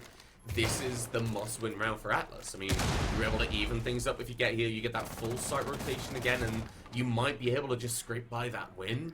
But if you lose this, not only are IOM back onto match point, well, then yeah, you'll go back up to Kid Storms, but you'll be in a position where they've already seen your defensive setup. They will have already talked about what went wrong and what to go through it again. Definitely will be looking for this kill right now, and the Twitch drones and the information nearby will be taken away. But FO12, you just play it safe. You just hold the angles. You just wait until you know that they're about to push through, and you're looking for that gunfight. You're going to be able to win it. Deathly's knocked to the ground and knocked into the Shadow Realm, as FO12 just has to hold their ground. Man advantage yet again taken by Atlas. A good position to be in. They're not focusing on small tower too much, despite the bigger tower problems. It's looking good on the small side for the attack of Mandem. And they've still got a lot of intel to pick. Oh, I'll say that. I think Mozzie Pest gets one. Thankfully, the man count is a bit better for the attack. They pick up one in response. Scipio takes down FO12 inside of showers. And there's no rotate, actually, comfortably for Atlantic to use to get back in there. So that is free ground for the Sledge. He takes it. Breach now open from above. Almost full dining control here. It's just Ted to contest from across kitchen. Attack could really move in and try and get a plant here. Yes, but the Clash is still on the board, and that's the big thing for me. If you play it in kitchen, at that single panel, you can still stop a lot. You can at least try and prevent them from getting to that safe position, and with the death of Bomb Whistle, it's going to be even harder. That Ash being taken off the board, the R4C or G36, whichever way you swing, it doesn't really matter, because you're dead. You're over. You're gone. And with 45 seconds left, having that entry figure not on the board is going to be a massive hit. As Yukio pushes through, DJ on his own will have that diffuser ripped from their hands. Yukio and Scipio, they're going to be falling apart. And right now, Joe is making sure that there is nothing Yukio can do to save the round. You're looking away from the Clash. You're going upstairs, but there's 30 seconds left. You're being pushed from the diffuser. And that Clash just keeps the range. You keep the round, and you're going to win it. But you've done an incredible job. You've pushed them into Nate and given your team the round win. 5-5 as Atlas go for another rotate. It's a different Atlas team on the defensive side. They really did take that little bit of momentum they gained on the final round of the attack and brought it into the advantage. It's been the prevalence of Nata and Deathly has just risen within this game. It's no longer the Scipio and Atlantic show as much. No. The rest of the teams really growing into the game as well. And now we're at a 5-5 split. It's all to play for. And remind me, there isn't a draw in this league, is there? It's overtime. It's overtime, yes. And yes. the point reductions that come with it. Yes. Okay, so those are the stakes, not just for me, for everyone who is not familiar at home as well. And Atlas, they're going for a very similar style as we've seen before, the triple denial in terms of gadgets, and the Nata in Big Tower. Hopefully, he will be shut down a bit more comfortably this time around. They can't allow him to be that much of a menace again. No, they just simply can't. Because if he's able to hold that position for so long, then obviously you're looking at the big problem of IOM. They're going to start losing players, but they're going to start losing time. Hey, you got to be at a point where you say, there's nothing more we can do with this that is worth it. We're going to leave them up in Big Tower. We're going to focus on a different push. Or you say, right, we fully commit at the very start. We deal with that player and we go, but Nate's not there. That Big Tower is actually safe, but I give 100% guarantee for you right now, Evac. This is a Creedy guarantee. Oh. They are going to be worried about that. They are going to be checking it. What I want to see is very quick dispatch of all this utility. I want them to say, well, yeah, they commit heavily to Big Tower. Let's put a lot of pressure early on to the other side, and let's try and get a couple of picks at the start. Not going to happen just yet, but a lot of potential for this round. We're just deciding to ignore it, potentially. It's also clever from Atlas making sure that they don't overextend. They realize that's the case, and they've come back in. FO12 making a big mistake, though. He doesn't quite have the support of Nate, and is down. Swings on two players. A nade will take out the returning Wamai. Surprisingly enough, with the amount of denial in that position, still manages to whittle it down, takes the health down to nothing. A lovely C4 tossed from Ted. Bum whistle on the ground. God. Yes. It's Sorry. Just getting you. It's just breaking you. It's okay. It's alright. Let's be honest. It's not the name you wake up and expect to cast, but well, this is the situation we are in.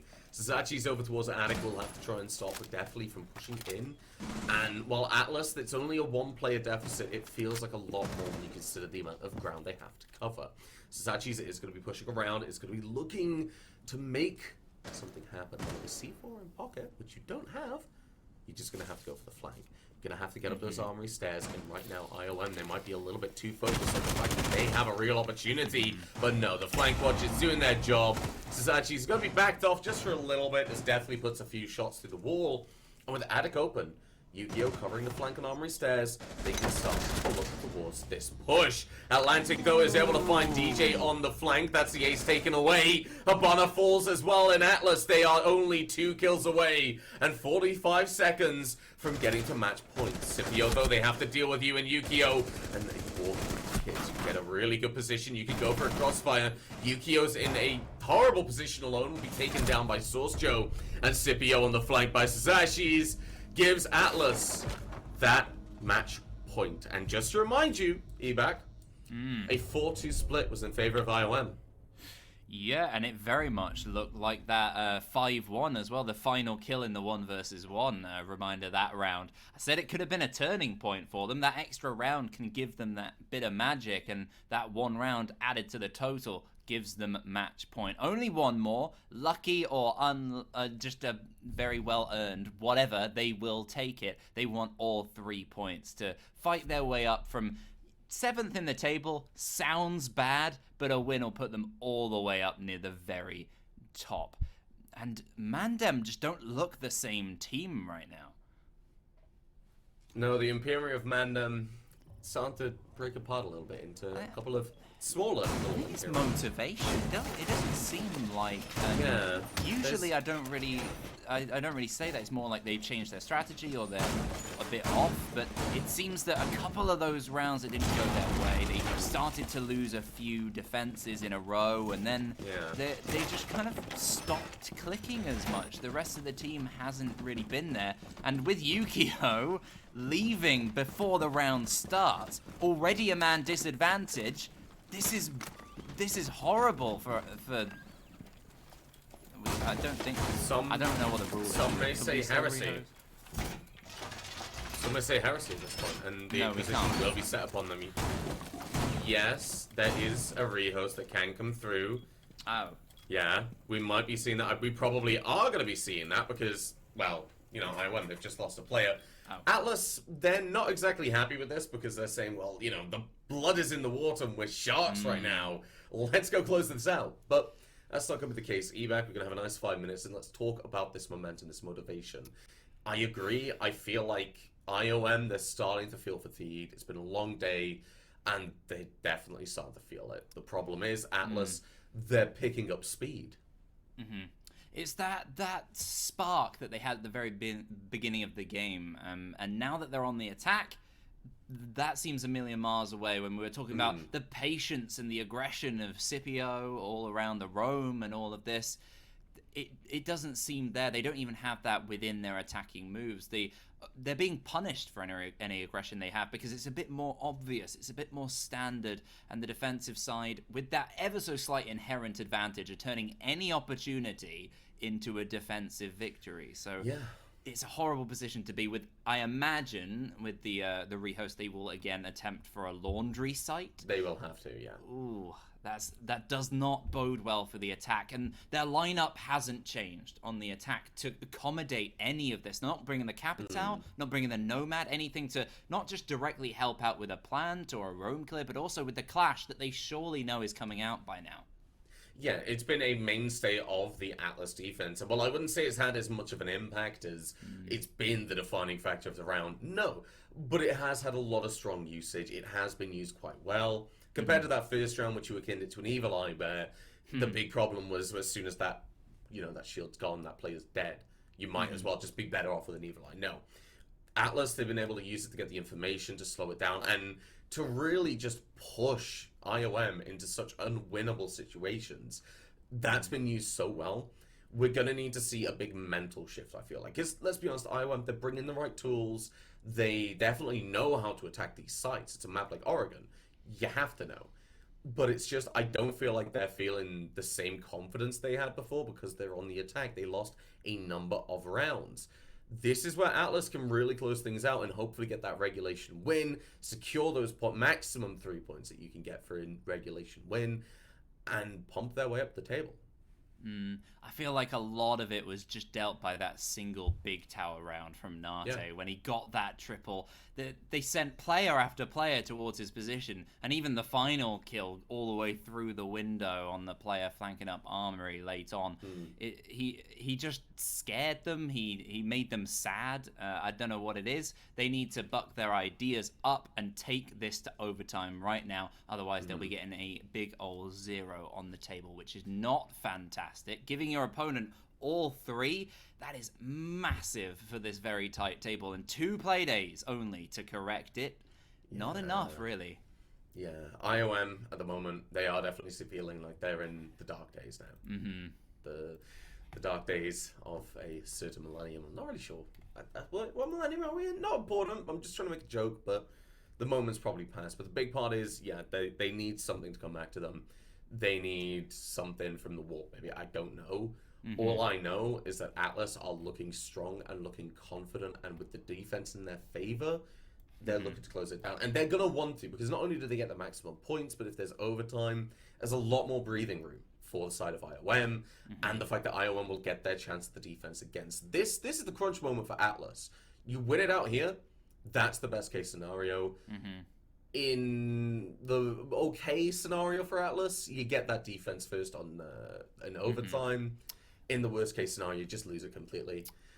And that is me listing literally everything that can happen, eBay. Yeah.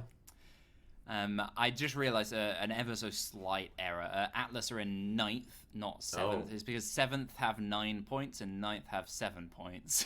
And that's understandable. Frog, so I got them the wrong way around. But, it's still very close. A win, just 3 points from the beginning of the Playday, not incorporating the results already decided, would put them up to equal second at the very least, Team Atlas. So, obviously, 9 yet to play. They're coming tomorrow alongside the teams around them. But it is still very close. They can get into that top bracket. If you're in the top few, you qualify for those finals. You qualify for the upper bracket playoffs. And if you're 5th or below, except for the very bottom 10th spot, you get into the lower bracket playoffs. And a lot of these teams, they want to be pushing that kind of 5th, 6th barrier within this season. Because anyone can still, even the bottom team. Yeah, you really can. I mean, look at this and you can say how close that is. I mean, there are only a couple of points, it's not that much. There's 8 points between the top and the bottom. So you're looking at the playoffs upper bracket and the lower bracket. Those are the spots you need to be in. And Poggy Woggy, they can try. They can get their way up there. They just need one win to be able to do that. And for Atlas or Deviants to struggle, even Combat Wombats.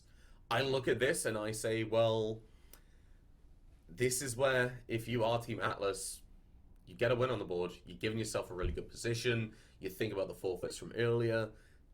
The best case scenario is easily we see Atlas being able to close this down because it gives them the 3 points, it gives them the 10 points, they go above the Frogs, they're giving themselves that safety for the next position, the next week.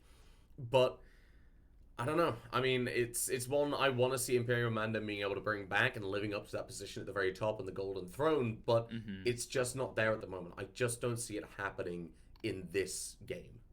It really doesn't seem like it. The slight, I guess, technically tactical timeout they could be taking right now might help them out a tiny little bit, just to cool their heads, have a drink of water, go to the loo, whatever it is that gets them back into the zone and allows them to reset a little bit. Because if they can start as well as they started at the very beginning of the game, it'll be great. They'll probably see their way to overtime and could even find their way back to a win and get 2 points on the table, which would be quite big for them.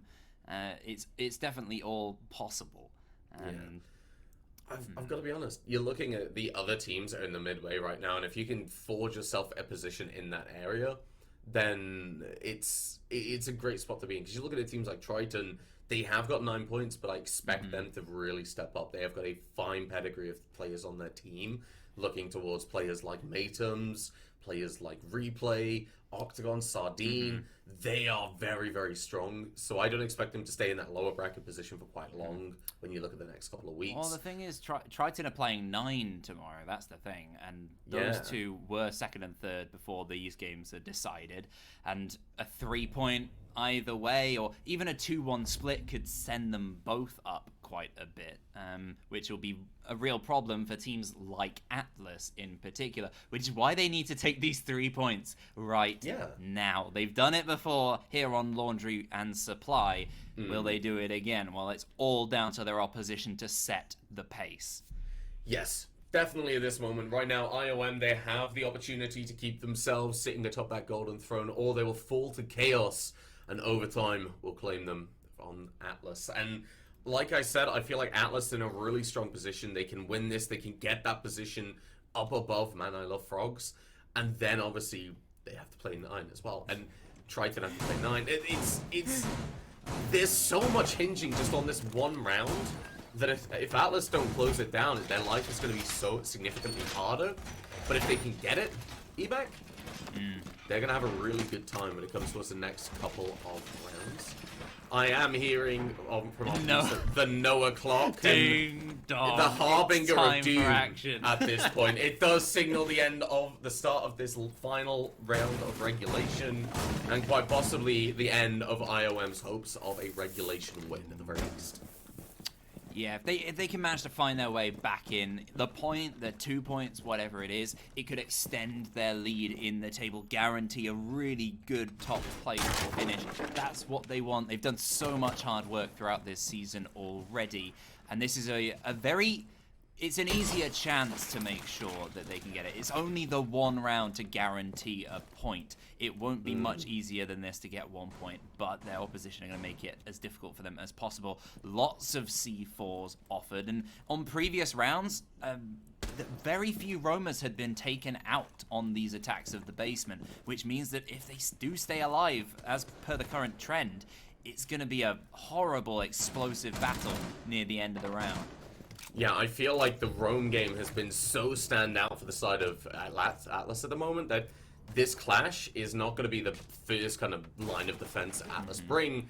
It's going to be one of the last. But IOM, they're trying something different. They've had that break. They've had that mental reset, hopefully. And they're going to be clearing out other positions. They're going to be looking for a mini tower push. Scipio, Atlantic. These are players ready to go. Atlantic. A little bit misthrown. We'll be able to find a Habana, finds Deathly, and opens things up with that opening pick in favor of side of Atlas. The defense, the players trying to close it all out. A minute 44, you will die here, Atlantic. You need to realize that, but also, the longer you spend, the better it gets. Bomb Whistle will be taken down on the stairs. CJ7 will get the kill, but half the round is gone, and you've barely made it out of small tower. The rest of IOM, they're on high alert, but they need to make this work, and they need to make it happen now. Nate comfortably retreats from that position. Scipio's nade's not quite working out.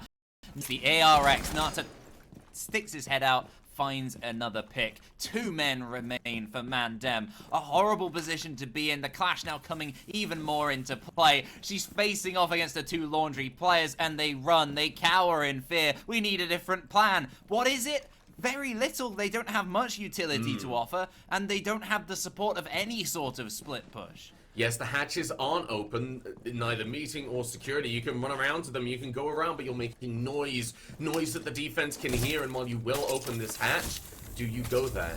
Every second that you give is a second gifted to Atlas that not only puts pressure on you to push, but gives them time to adjust. The pressure on main tower stairs and the meeting hatch means that they know where you're going. The Banshees are in place. DJ drops. The coordination isn't there. It's the problems of Atlas being manifest for IOM.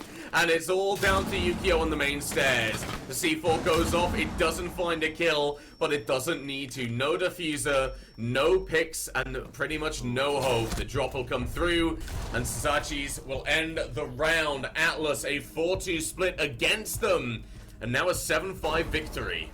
They took their time in the game, but, slow and steady wins the race. They take all 3 points today. They didn't have to push it all the way to overtime. Incredible defensive play and just enough of a spark on the attack above their opponents to have the edge. You play Clash, you win. Well, I mean, show me why we're wrong. They only started winning once they picked Clash, so, I mean, Evac... Clash supremacy is assured for yet another day.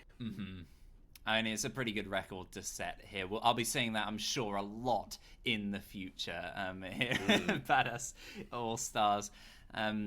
What a game we've had. Yeah. What a play day we've had. The table now looks quite a bit different than it did before. All those 9 points teams moving around. But there's still a lot more action to come from this play day.